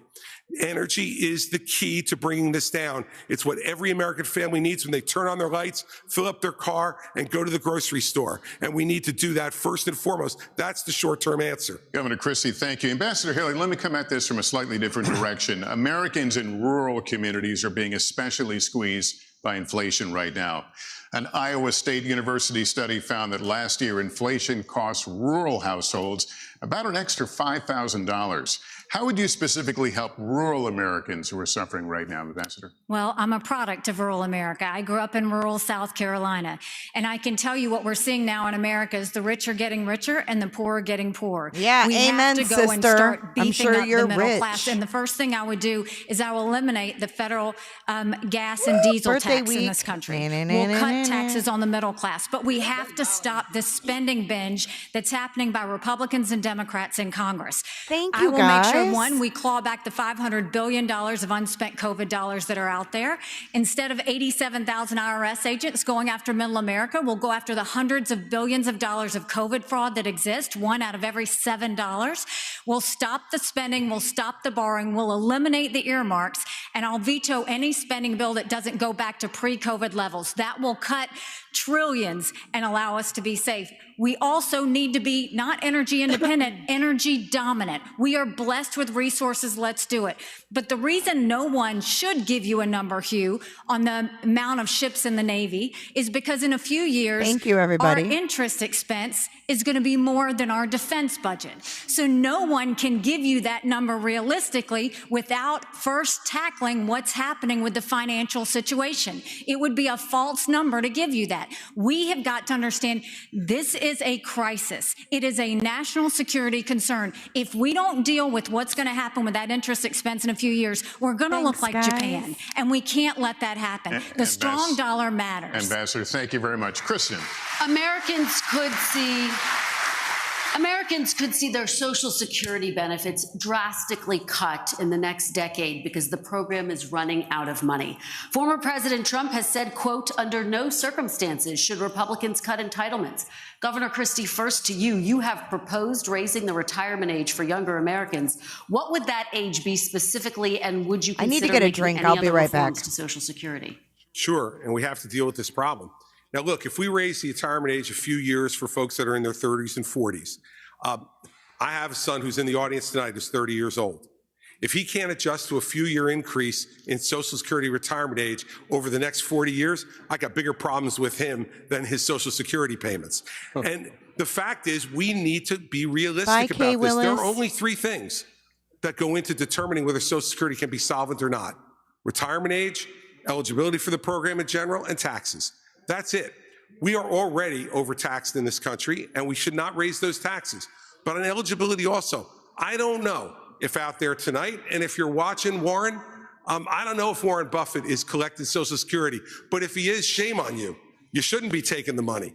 There are a lot of programs in this country that we all pay for that we don't get a direct benefit from. Food stamps is one of them. I've never, fortunately in my life, ever had me or my family on food stamps, but I'm glad it's there so that no one in this country goes to bed hungry at night if they have availability to that program. But I don't get a direct benefit. The fact is, on Social Security, remember why it was established. It was established as a safety net program to make sure that no one would grow old in this country in poverty. That's what we got to get back to. Rich people should not be collecting Social Security. Governor, can you give me a specific age, 69, 70? What would the age be? No, look, that's going to be a part of a negotiation with Congress, Kirsten, and hell, I'm not going to start negotiating until I get there. All right, Ambassador Haley, let me have you weigh in on this, because you said in June that you would be open to raising the retirement age. Have you determined what that age would be specifically, and what other reforms are you looking at? So first of all, any candidate that tells you that they're not going to take on entitlements is not being serious. Social Security will go bankrupt in 10 years. Medicare will go bankrupt in 8. Right now, you have Ron and Trump joining Biden and Pelosi saying they're not going to change or do any sort of entitlement reform. What we need to do is keep our promises. Those that have been promised should keep it. But for like my kids in their 20s, you go and you say, we're going to change the rules. You change the retirement age for them. Instead of cost of living increases, we should go to increases based on inflation. We should limit benefits on the wealthy. Bernie Marcus can tell you he hates getting that check. Limit the benefits on the wealthy, and then expand Medicare Advantage plans. Seniors love that, and let's make sure we do that so that they can have more competition. That's how we'll deal with entitlement reform, and that's how we'll start to pay down this debt. And can you give me a specific age? Have you determined the age? Again, you have to work with Chris. What I can tell you is it's going to be those in their 20s just coming into the system, and it should reflect more of life expectancy. It doesn't do that now. All right, Mr. Ramaswamy, have you determined if you would touch entitlements and Social Security? What, if any, reforms are you looking at? So this is really important right now. We're working within the last window I believe we will have to actually fix this problem while still leaving Social Security and Medicare benefits for current seniors intact. I'll tell you how. The other candidates assume, like Nikki, that it can't be done. And on her math, she's right about it. But her math assumes $7 trillion of our $33 trillion national debt going to fight wars like in places like Iraq and Afghanistan. Minus that, our national debt would be $26 trillion right now. Then you go to zero-based budgeting, which I've proposed as a CEO. It's how I've run businesses. It's how many CEOs run businesses. Don't use last year's budget as the baseline. Start with zero as the baseline and then ask what's actually necessary. 75% headcount reduction. Yes, that is severe. In the number of federal employees in the Washington, D.C. bureaucracy. Shut down redundant agencies that should not exist. deliver economic growth as a positive tailwind. I think we can get to 3, 4, maybe even 5% GDP growth if we really take the regulatory shackles off of our economy. And against that backdrop, I believe this is our last best window to be able to take care of our national debt problem through those severe measures, including sacrificing the foreign wars that many bloodthirsty members of both parties have a hunger for. That's the one secret for how we're going to be able to do this, and that requires discipline. So we can't have the first conversation we were having, sending foreign aid willy-nilly to countries whose national debt per capita is less than ours. Thank you, But if we Mr. do this Ramaswamy. correctly, I think this is our last window, and it'll take a CEO from the next generation to do it. Thank you very much. Senator Scott, weigh in here. What are you looking at to keep Social Security sustainable? The bottom line is a simple one. We have to grow our economy and cut our spending. Let me just say to my mama and to every other mama or grandfather receiving Social Security, as President of the United States, I will protect your Social Security. The fact is that we're spending today about $1.1 trillion on Social Security, about $750 billion on Medicare, about $300 billion on Medicaid, about $400 billion on veterans benefits, $1.7 trillion on annual appropriations. If we're going to actually tame this tiger, the way you do it is not by picking on seniors who have paid into a program that deserve their money coming back out to them. The way you deal with it is, number one, you have to grow your economy. My plan, Made in America, creates 10 million new jobs, grows our economy at 5%. By doing so, you add trillions of dollars of economic activity and billions of dollars to your treasury. Number two, you have to cut taxes. When we cut taxes in 2017, I wrote the Tax Cuts and Jobs Act. Everybody said, well, guess what? Revenue will go down. Well, in 2018, after we wrote it in 2017, what happened? Revenue went up by 3%, and the next year it went up by another 3%. So what we know is that the Laffer curve still works, that the lower the tax, the higher the revenue. And finally, if we're going to deal with it, we have to take our annual appropriations back to pre-2020, pre-COVID levels of spending, which would save us about $500 billion in the next budget window. By doing that, we deal with Social Security and our mandatory spending. Thank you, Senator. Very quickly, would you raise the retirement age? Would you be open to raising the retirement age, or do you rule that out? All you have to do is go to a farm in Iowa and watch the hard work and the dedication. Yes or you no, and I though, having Senator? a conversation. Yes or the no, answer though? is no, but listen to this, though, before you go on. Thank you. The fact of the matter is that the more physical your labor, a year or 2 or 3 more is actually challenging to the physical body. You and I might have a different perspective, but for those farmers, they're working night and day. Thank you, Senator. I appreciate it. Governor DeSantis, finally to you, would you be open to raising the retirement age, and how would you keep Social Security sustainable? Well, look, as governor of Florida, I know a few people on Social Security, and I know it's important. My grandmother lived till 91, and Social Security was her sole source of income, and that's true for a lot of seniors throughout this country. So what I'd say to seniors in America, promise made, promise kept. I understand what you're going through with the rising prices, and you need that Social Security check. So we'll make sure to get that done. What can you do to help shore up Social Security? One of the things that's causing problems is the inflation. We have to reduce inflation. When you have higher inflation, the seniors get a cost of living adjustment, which means the program's spending more, but it doesn't cover the increase in the actual inflation rate. We also do need to get to at least 3% growth. You're never going to be able to have issues, be able to solve the budget without that. But I would note this. Congress for decades took money from Social Security. Social Security would have more tax revenue than it put out. They would take it and then they'd write an IOU to Social Security. Congress has a lot of dirty hands on this. I'm going to force Congress to stop spending so much money. And you know, one thing we have to do, we talk about the retirement age, is just something that's changed in the last 4 or 5 years. Life expectancy in the United States is declining. So, Governor, in this yes country. Or no? Would you raise it? Would you raise the retirement age? When life expectancy is declining, I don't see how you could raise it the other direction. So it's one thing to peg it on life expectancy, but we have had a significant decline in life expectancy in this country, and that's just the fact. All right, Governor DeSantis, thank you. Thank you, candidates. And we will be right back after a quick break from Miami, Florida. Quick break.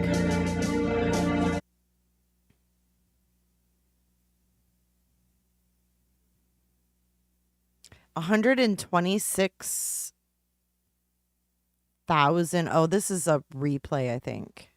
Never mind. Don't quote me on that, but it says 120. Yeah, here it is. 126,000 people. And I don't know if you've ever heard, but he's inflation really greasy tonight. Must be hot down in Miami. You can see why some great empires failed. Many of them failed because of the word inflation. You look at Germany, old day Germany, and you look at so many other countries. Inflation is a country buster, and it's busting our country right now, where bacon is 5 times more expensive than it was just a short while. Bacon!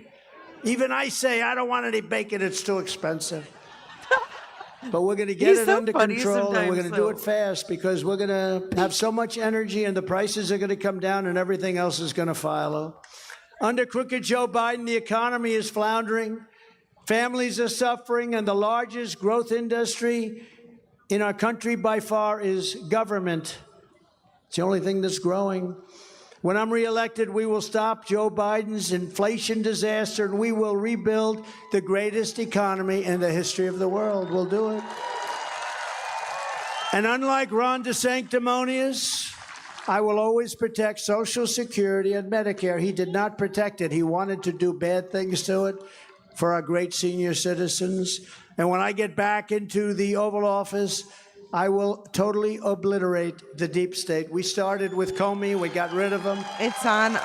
We got rid of a lot of bad people. Right Side Broadcasting. We will root out the corruption, bribery, and influence selling in our nation's capital, and we will start by exposing every last crime committed by crooked Joe Biden.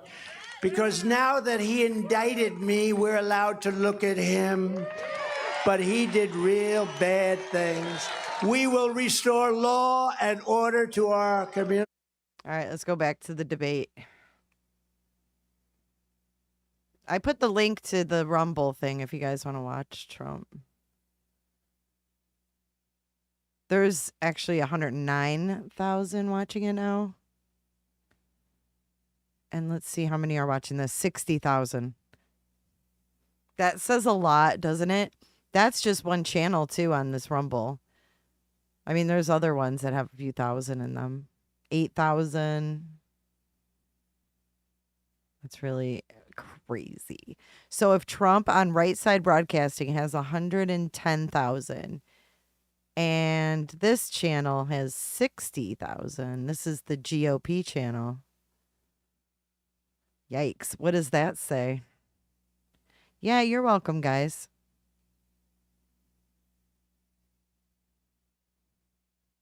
It's cold there.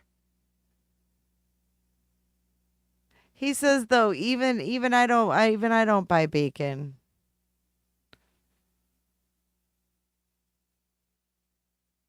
I have to say though, on these Republican channels, I hate the commercials. They're so like for like old, I don't know, I just feel like they're just like outdated, like Clapper. Ooh, look at Miami. Look, Byron.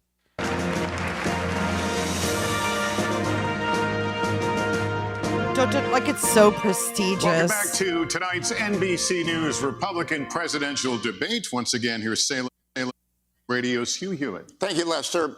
When NBC News talks to voters, when I talk to voters every day, they all say that the border is a top issue. It can mean a lot of different things. It can mean 2 million people who crossed illegally last year. It can mean more than 150 arrests of people on the terror watch list. It can mean the burden on states from having migrants move into their states from the southwestern border. But I want to talk about opioids specifically and fentanyl. And I'll start with you, Senator Scott. Here we go. This is serious. Tens of thousands of Americans' families have suffered a death to fentanyl. Young people sometimes die taking one pill. What can you do as commander-in-chief on the first day to stop fentanyl and the waterfall of it into this country? Never stopped anything. We should close our southern border for $10 billion. We could close our southern border for an additional $5 billion. We could use the currently available military technology to surveil our southern border to stop fentanyl from crossing our border. I've already led on legislation that would sanction the Mexican cartels. If you remember the path, the precursors come from China, then they are manufactured in Mexican labs, and then the Mexican cartels bring them across our border. Vivek By is sanctioning chomping their at the accounts and bit. eliminating their cash, we starve them of what they need, number one. Closing our southern border makes it nearly impossible to get in. The military-grade technology is a backup, making sure that we not only stop 70. Everybody gets a pair of DeSantis boots after this debate. In the last 12 months because of That's what I heard. fentanyl. It also allows us to deal with the human trafficking travesty that is entering in our country in the same path. If we are going to deal effectively with 100,000 overdose deaths in our country and the 70,000 that is directly linked to fentanyl, we have to deal with our ports of entry and deal with our southern border. If we do that effectively, we have started reducing the challenge from the outside, and then we have to deal with the challenge on the inside, which seems to be connected to a mental health crisis that is spreading throughout our nation. Governor Christie, Senator Scott just mentioned ports of entry. 90% of the fentanyl that is seized in the United States is seized at ports of entry. We don't know what's coming in across the open southern border. You've been a United States attorney. You've taken on cartels. Can it really be done quickly? What would you do as president? It can be done quickly in two ways, Hugh, on fentanyl. The first way is exactly as you suggest, at ports of entry. We have to beef up what our law enforcement has in terms of technology. I would invest in that as president. We need to make sure that law enforcement has every tool at its disposal to do it. Secondly, on day one, I would sign an executive order that would send the National Guard to partner with Customs and Border Patrol, both at ports of entry and at the open ports of our border. Customs and Border Patrol agents are overwhelmed. There's 200,000 encounters a month over the last 11 months. We simply do not have the man and woman power at the border to be able to deal with it. And so dealing with both law enforcement, and you're right, we have done this, we can do this, but we got to give them the tools to do it, and technology is one of the biggest tools that we don't have enough of at the ports of entry. Now, we also need to lower demand, Hugh, in this country. And the way to lower demand is to start treating people again. You know, we started to do this before COVID, and we haven't done enough of it. And for every family out there tonight who has lost a loved one to fentanyl or to any other type of opioid overdose, what you know is all you want is a chance for them to win their lives back. When I'm president of the United States, we're going to call this what it is. It is a disease like heart disease, diabetes, or any other disease like cancer that can be treated, should be treated. We not only have to stop supply, but we have to lower demand and save lives. Thank you, Governor. Governor DeSantis, you have talked. You know, they haven't had United Nikki States talk Special in a while. Forces to attack the cartels where they manufacture the chemicals that come from China. How often? How many? What does that look like? Well, first, I was speaking to a dad who lost a son to fentanyl overdose. Son wasn't a drug addict. He had taken some pill that happened to be laced with fentanyl, and it was a fatal overdose. And when he told me, obviously the pain of losing a child is as bad as it gets, but he said what was salt in the wounds is that these elites in D.C. don't give a damn about what's going on in this country. They don't care that we have tens of thousands of opioid deaths, that the fentanyl's pouring in. They are not taking the type of action we need to. We're declaring it a national emergency on day one. I'm sending U.S. military to the border. I'm going to stop the invasion cold. I am going to deport people who came illegally. And I'm even going to build the border wall and have Mexico pay for it like Donald Trump promised. How are you going to do it? Yeah, Mexico's not going to fork over money. We're going to impose fees on the remittances that foreign workers send to foreign countries. We'll raise billions of dollars. I'll build a wall. But we are going to designate the cartels to be foreign terrorist organizations or something similar to that. And we're going to authorize the use of deadly force. We're going to have maritime operations to interdict precursor chemicals going into Mexico. But I'll tell you this, if someone in the drug cartels is sneaking fentanyl across the border when I'm president, that's going to be the last thing they do. We're going to shoot them stone cold dead. Oh, my God. There's a lot of questions. Go play butt joints. Ambassador Haley, if the United States uses special forces in Mexico without prior notice to the Mexican allies to our south, what would your colleagues at the United Nations think about that? I don't care what my colleagues at the United Nations think. What I'll tell you is, first of all, you have to go to the source. We have lost more Americans than the Vietnam, Afghanistan, and Iraq wars combined. We lost 75,000 Americans last year. Go to the source. It is the reason why we'll continue to say we will end all normal trade relations with China until they stop murdering Americans. You watch how quick that flow stops. The second thing is we'll send special operations in to take out the cartels. We need to go to where they're distributing it, where the supply centers are, and take them out. We'll put 25,000 more Border Patrol and ICE agents on the ground and let them do their job. We will defund sanctuary cities. We will go back to the Remain in Mexico policy so that everybody stays in Mexico and they never get here in the first place. And instead of catch and deport, we'll go to catch and release. I'm sorry, instead of catch and release, we'll go to catch and deport. That is the way we'll deal with the border. Those are the things that we have to do going forward. But I do agree with Chris. One of the first things that we have to do is really focus on mental health and addiction centers. It is something that is needed in our country terribly because we don't deal with mental health. And someone who doesn't get care for mental health falls into addiction. And we owe it to them to treat it like the cancer that it is. Mr. Ramaswamy. Special forces in Mexico shoot them stone cold dead at the border? One thing I just want to say in how we're talking about this issue is, like Ron, I've actually met many parents across this country who have lost their kids to laced pharmaceuticals that have fentanyl in them. The only thing I would ask, Ron, I think you'd be on the same page with me on this. Let's not even call that an overdose. Right. That is not an overdose. That is poisoning. If you put that fentanyl in a Big Mac, we would not call that an overdose. You'd call it what it is. It's closer to bioterrorism. And I say that because as it uniquely relates to this crisis, that does warrant more aggressive means to deal with it. So there's a new presidential election in Mexico in 2024. People may not be aware of that. It's going to be someone other than Obrador, who has been a disaster in Mexico. I think he's even mentioned me obliquely in speeches to say that somebody who would do this shouldn't get anywhere near the White House. Well, AMLO, get out of the way. There's going to be someone else in charge.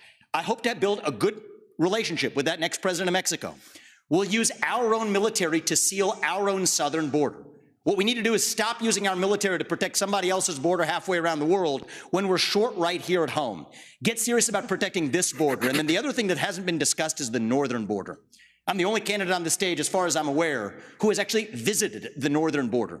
There was enough fentanyl that was captured just on the northern border last year to kill 3 million Americans. So we got to just skate to where the puck is going, not just where the puck is. Don't just build the wall, build both walls. Can't just complete the wall, use the military to seal the Swiss cheese for the tunnels that they're actually building underneath that wall. Thank you, That's Mr. what needs to be Ramaswamy. practical and actually get this job done. Thank you.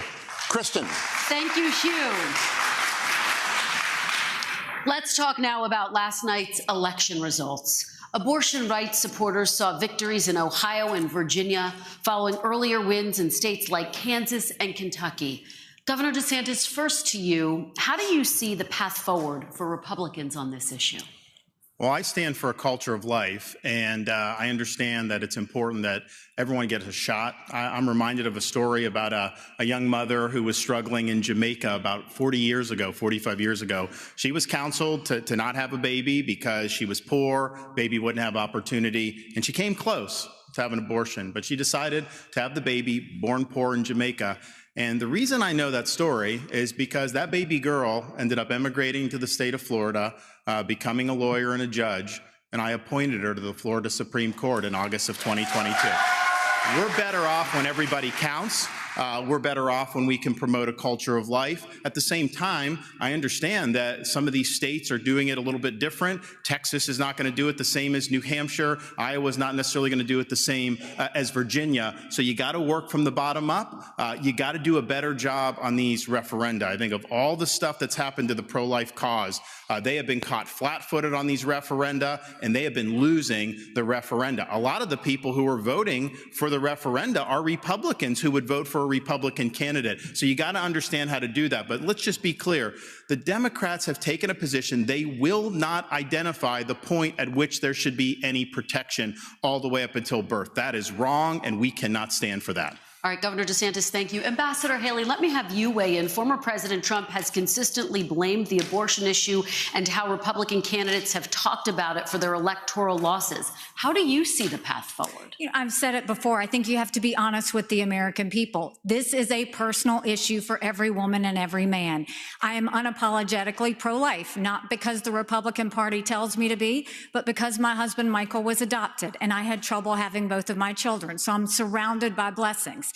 Having said that, when you look post-Roe, a wrong was made right. They took it out of the hands of unelected justices and they put it in the hands of the people. And now we're seeing states vote. And what I'll tell you is, as much as I'm pro-life, I don't judge anyone for being pro-choice, and I don't want them to judge me for being pro-life. So when we're looking at this, there's some states that are going more on the pro-life side. I welcome that. There's some states that are going more on the pro-choice side. I wish that wasn't the case, but the people decided. But when it comes to the federal law, which is what's being debated here, be honest, it's going to take 60 Senate votes, a majority of the House, and a president to sign it. So no, we haven't had 60 Senate votes in over 100 years. We might have 45 pro-life senators. So no Republican president can ban abortions any more than a Democrat president can ban these state laws. So let's find consensus. Let's agree on how we can ban late-term abortions. Let's make sure we encourage adoptions and good quality adoptions. Let's make sure we make contraception accessible. Let's make sure that none of these state laws put a woman in jail or give her the death penalty for getting an abortion. Let's focus on how to save as many babies as we can and support as many moms as we can and stop the judgment. Ambassador. We don't need to divide America over this issue anymore. Thank you, Ambassador. Senator Scott. Senator Scott, I'd like you to weigh in. How do you see the path forward, and what do you make of what Ambassador Haley just said? Do you see this as a consensus issue?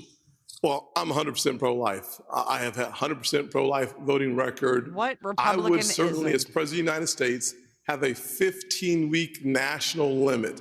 I would not allow states like California, Illinois, or New York to have abortion up until the day of birth. I certainly wouldn't not allow for governors, former governor, Democratic governor of Virginia, who talked about infanticide. We need a 15-week federal limit.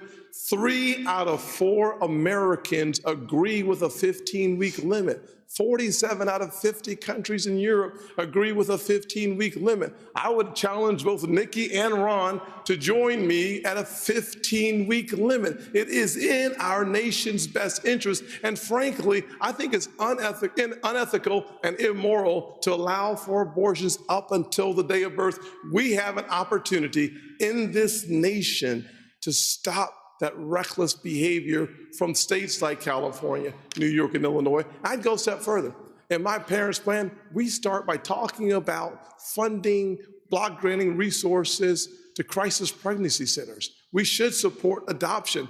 There are a number of ways that we can say to the expectant mother that we stand with you. We should not only be pro-life before the child is born, we should be pro-life after the child is born just as much. Senator Scott, thank you. Ambassador Haley, your name was invoked. Would you support a 15-week federal limit? I would support anything that would pass because that's what would save more babies and support more moms. But you have to be honest with the American people, and I appreciate that Tim keeps calling me out for this. But Tim, there was a bill last year. Lindsey Graham sponsored it. You didn't even co-sponsor the bill. And then when you first were interviewed on this, when you ran, you wouldn't even say you were for 15 weeks. What I'm saying to the American people is, let's see what we can agree on. Let's bring people together and decide what we can agree on. I will sign anything where we can get 60 Senate votes, but don't make the American people think that you're going to push something on them when we don't even have the votes in the Senate. It's important that we're honest about that. Let me go to Mr. Ramaswamy. Would you support a 15-week federal ban? And what is the path forward on this issue? I just wanted to say, I mean, I think Nikki Haley did invoke being honest. And I at least want to give credit to Tim Scott. He's honest about where he stood. And I think you should be honest, not making a political calculus, but to say, if a bill is served up, would you sign it? Here's my view on this. Speaking as a man, they say men have trouble speaking on this issue. I don't think we need to be that way. It was my home state of Ohio, I'm upset about this, yesterday, that passed a constitutional amendment that now effectively codifies a right to abortion all the way up to the time of birth without parental consent. Why? It's back to that Republican culture of losing. The Republicans did not have an alternative amendment or vision on the table. I know Ohio. I was born, raised, and I lived there. It's representative of the country. If in the state of Ohio, we talked about access to contraception, adoption, and also here's the missing ingredient in this movement, sexual responsibility for men. We live in an era of reliable genetic paternity tests that are 100% reliable. So we can say men deserve more responsibility. So we can tell women we're all in this together. It's not men's rights versus women's rights. It's about human rights. And I come back to that case that Clarence Thomas spoke of. A pregnant woman walking down the street, she's assaulted. The unborn child dies in that assault. You find me one person in this country who says that that criminal does not deserve liability for that death. You won't find one. That says we share the same instincts on this issue, but we require, I believe, a different generation of leadership thank you. to actually lead us forward and unite the country on this Thank you. honesty. Thank you, Mr. Ramaswamy. Governor Christie, as you know, federal limits are important to a lot of Republicans. Where do you stand on this issue, and what is the path forward for Republicans? For 50 years, conservative lawyers have been arguing that the federal government should have absolutely nothing to do with this issue constitutionally because it's nowhere in the Constitution. And then Dobbs comes and we finally gain that victory, which was the creation of a constitutional right out of thin air that didn't exist. And now we have people running to say, let's short circuit the states from doing what they need to do, and let's go right to some type of federal ban at a certain number of weeks. And people on the stage have been all over the place, 20 weeks, 15 weeks, 12, 6. Look, the founders were really smart. And this is an issue that should be decided in each state. And I trust the people of this country, state by state, to make the call for themselves. Now, that's going to lead to a lot of divergence. In Oklahoma, you can't get an abortion unless the life of the mother is at risk. In my home state of New Jersey, it goes up to 9 months that you get an abortion. I find that morally reprehensible, but that is what the people of our state have voted for. And we should not short circuit that process until every state's people have the right to weigh in on it. But here's the bigger issue, Kirsten. The bigger issue is, and Tim began to touch on this, we're not pro-life for the whole life. To be pro-life for the whole life means that the life of a 16-year-old drug addict on the floor of the county lockup is precious, and we should get treatment for her to restore her life. The 52-year-old who's drug addicted should make sure that any of his children who he's passed that addiction on to are treated well too. Pro-life's not just in the womb, Kirsten, it's for the whole life. All right, Governor, thank you. Candidates, thank you. We're going to take a final break, and when we come back, we'll hear from all of you with your closing statements. This is the NBC News. Well, they managed to keep more control, but there's just something really gross about these men getting into abortion discussions. I don't know. I'm not trying to be like, oh, you know, it has nothing to do with men, because yes, I mean, men should have, you know, they should be aware of their offspring, but I know how these politicians roll. Majority of them are, you know, I mean, if they're paying for prostitutes, that's mild, right? I mean, we just heard about Clarence Thomas. I think Kendo just brought him up. Clarence Thomas was watching, you know, bestiality porn. Bestiality. People with animals. I mean, he's a Supreme Court judge. So the fact that these men are all about abortion, it's like, dude, FDO, right? This is what I have to say about politicians, period, getting involved in abortion and making it a bigger issue than it really is, and getting the people against each other over it, right? All it does is create havoc among the people. It's another divider. Like, it's like almost like they have to have these dividing issues, because if they didn't have these dividing issues, then we would all be a force to be reckoned with, wouldn't we? If we didn't have these stupid social issues, gay rights, you know, abortion, the things that are just pumped to us, that really, I don't think the normal everyday person is really as extreme as the media shows, you know, the people that want to, you know, unalive people over that, right? It's maddening. So, no, that wasn't propaganda. Thomas is a crook. He's a crook. He's been taking bribes. He's been taking trips. He's been not, oh, no. A Supreme Court judge should be held to the highest of standards. Clarence Thomas is a joke. A joke.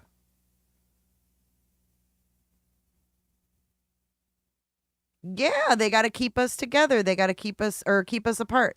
The race issue. They got to keep that. The gay issue.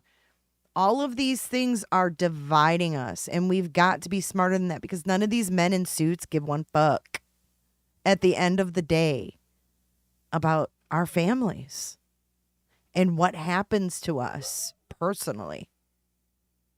Do you know what I'm saying? Like, they just don't care. It's all about them and their money. So it's awful. So we're back for about 9 minutes, and then it's going to be, I guess they're going to give their closing. Look at Biden. I can't. And I mean, you know, as annoying as it is, you know, is it really? I mean, I did not come from a generation where we made fun of the president either. That's changed in my lifetime. Yeah, they just want us. They have to keep us all fighting. And we're stupid. We keep it going year after year after year. Here we go.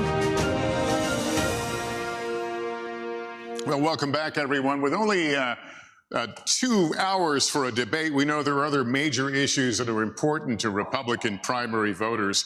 I'll ask you each to please use your closing statement to focus on any topic you didn't have time to address and why you and not former President Trump would be the party's best choice to tackle these important issues. You each have a minute. Senator Scott, we'll start with you. 1 minute. There's a crisis that is growing in our nation, and that crisis is cultural and spiritual. We need a renewal, a great awakening. We should reject the left's valueless, faithless, fatherless society. We should turn back to faith, patriotism, and individual responsibility. We should stop choosing victimhood and start choosing victory. We should stop kneeling in protest and start kneeling in prayer. There are basic truths that built this country. If you're able-bodied in America, you work. If you take out a loan, you pay it back. If you commit a violent crime, you go to jail. And if God made you a man, you play sports against men. I do not just want to... Audience, please. I do not just want to win the battle against Joe Biden. I want us together to win the war for our Christian conservative values that changed my life. Senator Scott, thank you. Governor Christie, you have... That's why I'm asking you for your vote.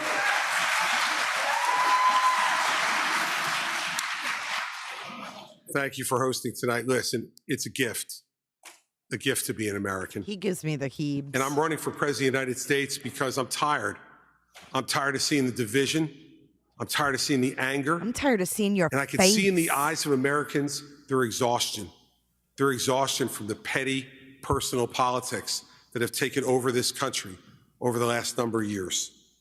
I'm running for president to be a president of consequence, to do the big things, to make sure that America's role in the world stays number one, that we stand up for our friends and allies around the world, and we stand up for what we believe in right here at home.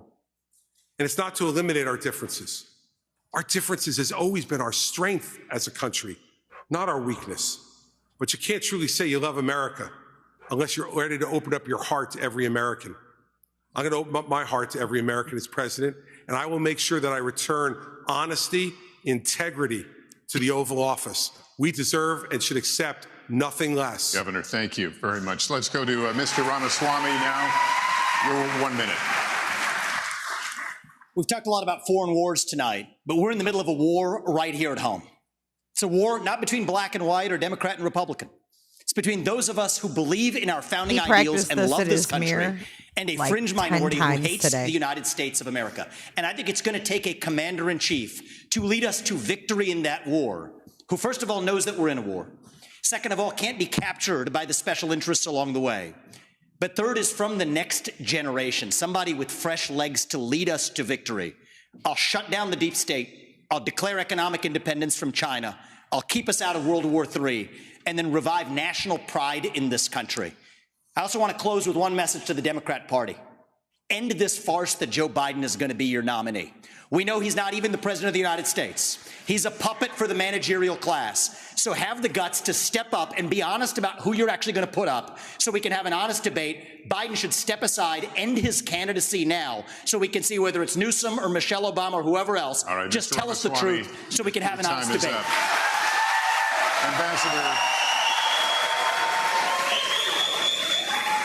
Ambassador Haley, you have 1 minute for your closing.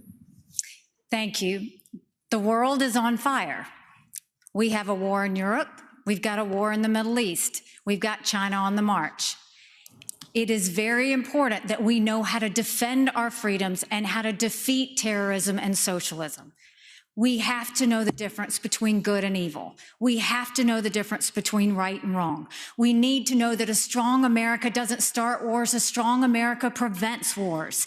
And the way we can focus on that is to make sure we go back to the soul of America and be strong and proud again. And we can't do that.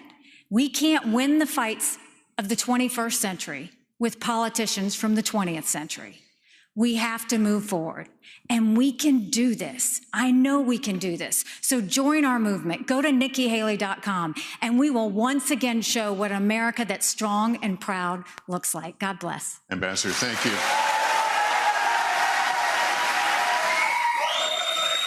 Governor DeSantis, your closing, you have 1 minute. We must reverse our country's decline, and that is going to require leadership. I will take the hits, I will take the arrows, I will take the barbs, because it's not about me, it's about you. It's not about the past, it's about your future. We are going to fight for you. I am going to win for you and your family, and I'm going to lead this country's revival. As a veteran of the Iraq War and in the Navy, I will always put service above self as president. As the father of 3 young kids, I'm going to ensure that this country is left to the next generation in better shape than we found it. And as the governor of Florida, I delivered on all my promises, and you can trust me to deliver for you as the president of the United States. I am asking for your vote. I'll be a nominee that will be able to win the election. I will be a leader you can be proud of, and as your president, I will not let you down. God bless you. Governor DeSantis, he's been a good governor, but he's such a doofus. I will not let you down. That is going to conclude our debate. The next line says, if the audience can hold their applause. That didn't work out. But anyway, for just a few more seconds, I'll ask you to just hold the applause. On behalf of my fellow moderators, I want to thank the candidates for their time and for this spirited debate. Really good, deep conversation, and we appreciate you all being here. Thank you as well to our wonderful hosts here at the Adrienne Arce Performing Arts Center. On behalf of the Republican National Committee and all of us at NBC News, good night, everyone, from Miami. Good night and God bless. Oh, my God. Crazy. Okay, before I forget, I'm going to open a couple gifts. I'm so grateful. I got some birthday gifts. You guys are so awesome. Crime Solver, thank you so much for your super chat. Happy birthday, Jay, and thanks for streaming this. Thank you, Crime Solver. The big 5-0 this weekend. I can't even believe it. I'm just actually I'm shell shocked over it. So let me get this video ready so I don't forget. Oh, that's the boot video. Hold on. Where are you, Zelensky? Here we are. Oh, guys, you brace yourselves for this one.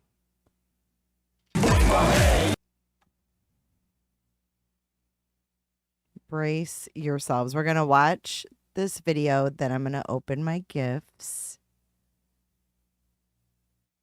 But you guys are going to die. Have you guys seen Zelensky in heels? Because you're about to. And it ain't for height. Here you go, guys. Enjoy. за долю, за правду. Будьмо гей, по першій, по другій, по третій. Будьмо гей, сам ти гей, за Юлю, на долю. Thank you, Global. Браття мої, завтра йдемо танцювати проти москалів. Затанцюємо, мова, сила у нас є. Ще не вмерла Україна, поки крепко є. Борщ, сало, цибуля, хрін, сивуха, брага. П'ю, їм, я п'ю.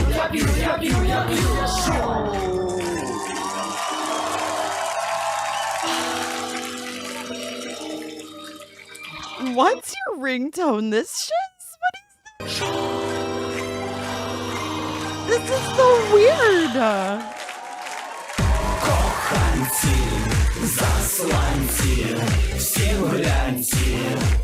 Тьфу на них, артисти, стилісти, геть з міста. Ще дай помади, гей паради, а в раді всі такі, як That's the president of Ukraine. не можу за сало. Ну давай, ось моя булава, браття мої. Завтра йдемо танцювати проти москалів. Затанцюємо, бах, сила у нас є. Ще не вмерла Україна, поки сало є. Борщ, сало, цибуля, хрін, сивуха, брага. П'ю, їм, я п'ю. What were they just doing right there? That is the president of Ukraine, you guys. This is Zelensky, the guy you see in his frickin' camo pants. Look at him. Look, he's got the heels on. This is him right here standing. He has his freaking hand on that dude's head. And if you watch this in slow-mo, he's fucking putting his head down. Watch. I'm going to slow it. I can't. Thank you guys for all the birthday wishes. Scrap Owl, thank you. Oh my gosh, we're slowing it down. I can't. It's so weird. I don't know why this has to be, why it has to be like this. I'm going to mute it because it's going to be too weird with the sound. Let's watch what. Wait, let me go back. Oh no, there they are. Oh, watch. There he goes. Oh. Oh. That's Zelensky right there. It's so. Look at their. That's the president. I mean, what the fuck? You can't make this shit up. I can't. I can't. Yes, this is him. I'm not joking. Happy birthday, sweet lady. Thank you, Oki. So is that a joint? Or is it a cigar? I mean, how can you take this dude serious? I can't.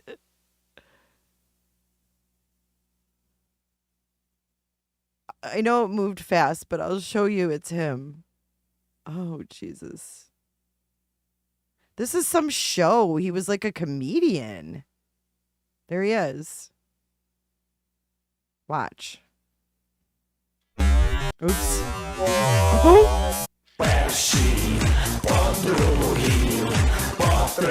That's him right there. That's Zelensky.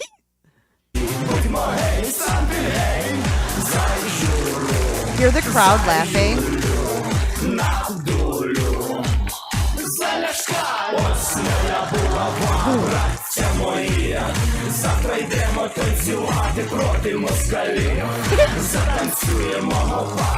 Look, that's Zelensky on his head.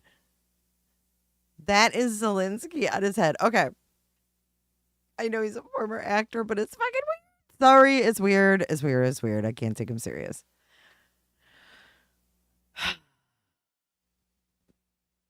Yeah. So is that a joint? Casey Marie, thank you for being a Roberta for 7 months. Jailer, I do today. All right, this is what I have to say about these 4 men. I didn't want to see you again for the rest of my whole life. And I didn't want to see anybody else either. It's birthday gift time. This is from Olive Juice. Thank you, Olive Juice. I'm going to make this quick. I appreciate you guys sending me birthday presents. I feel so special. Oh, happy birthday, AK-47. Oh. Olive Juice got me my sandals. I'm like addicted to rainbow sandals. And I wear them all the time. And my mine are falling apart. Thank you so much, Olive. These are my favorite. I just live in these things. Thank you so much. I also have a gift card from Miss Robin. Thank you so much. She says, do something nice for yourself. Thank you so much. So generous and sweet. And I have one more from Shell. This is from Shell. My birthday's the 11th. 11/11. Oh. Look. I got a sweet, sweet t-shirt. Shell, I love you. Thank you. Look. I used to have one of these in high school, and I wish I would have kept it. And now I have a new one. Thank you so much, Shell. And Shell coming through with the eye mask. Thank you so much. Thanks. Thanks, Myron. You got tie-dye Crocs? That's so cool. Thanks, guys. I'm going to be 50 on 11/11. I can't believe it. I never talk about my birthday, but because I'm going to be 50, I'm really kind of like shell-shocked. No pun intended. I can't get it open, but look, it's one of these really nice, soft masks. And if you get headaches, these are amazing. You put them in the freezer. It's awesome. I got that frozen on the screen. Hey, if you're just coming into the stream, welcome. Kick back, grab a ball gag, and let's get happening. Shell, thank you so much. Robin, thank you so much. Olive, I love it. You sell vintage tees. Oh my gosh, do you have a website? Island Thrifts. You're in Florida, right? Yes, we will be live on my birthday. I'll do a birthday stream. We'll do a birthday stream. Thanks so much, you guys. This was fun. Your daughter got married on 11/11/11. My daughter's birthday is 10/10, and she was born in 2000, so it was 10/10. In 2010, she was turning 10 on 10/10/10. Isn't that weird? My mom got little M&Ms made that said 10/10/10. Don't be jealous. I don't look that. I don't. Trust me. Oh, I got more gifts. I never get gifts. I mean, from you guys, I do. Oh, you're by Coco. Dude, we need your website. I love vintage stuff. All right, you guys. I have to get to bed because I have a huge Caitlin Armstrong update to do. And it's lots of reading, so I've got to get to rest it up. So thank you for being here. Thank you for watching. We're going to watch a little bit more of Zelensky, and then we're going to dance it out. Thank you so much for all of your kindness. Thank you for being kind to each other, you know, because there's enough division. I really don't think that we need any more division among us, the people. I think we need to look out for each other instead of arguing with each other. And y'all are awesome. Thank you so much. I love my shirt. I'm so excited. Thank you guys. Dance it out with Zelensky.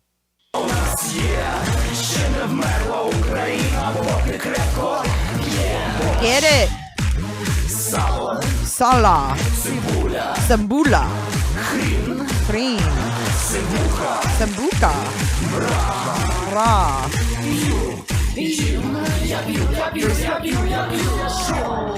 It says yummy on the screen. What does this guy eat? That's what I want to know. Look at the... Did he fart?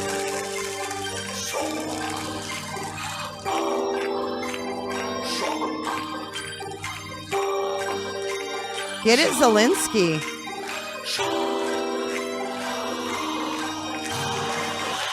Dance it out.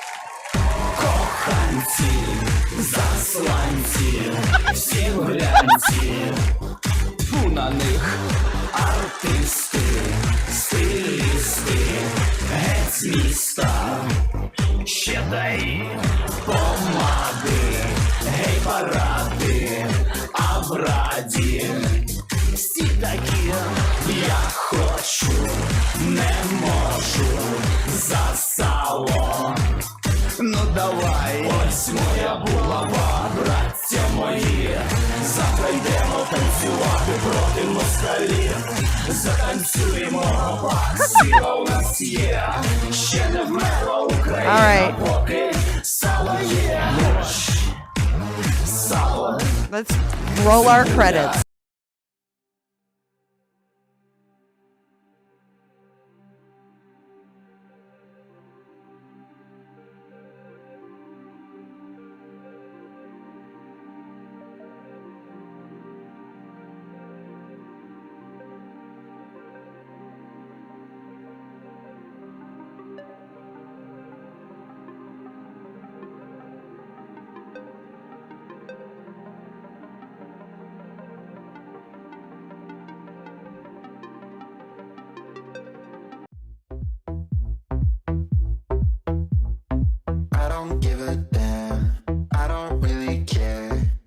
You and your problems, I don't give a damn. You talk way too much. I have heard enough about you and your problems. Just based on my observations, her hair was very greasy.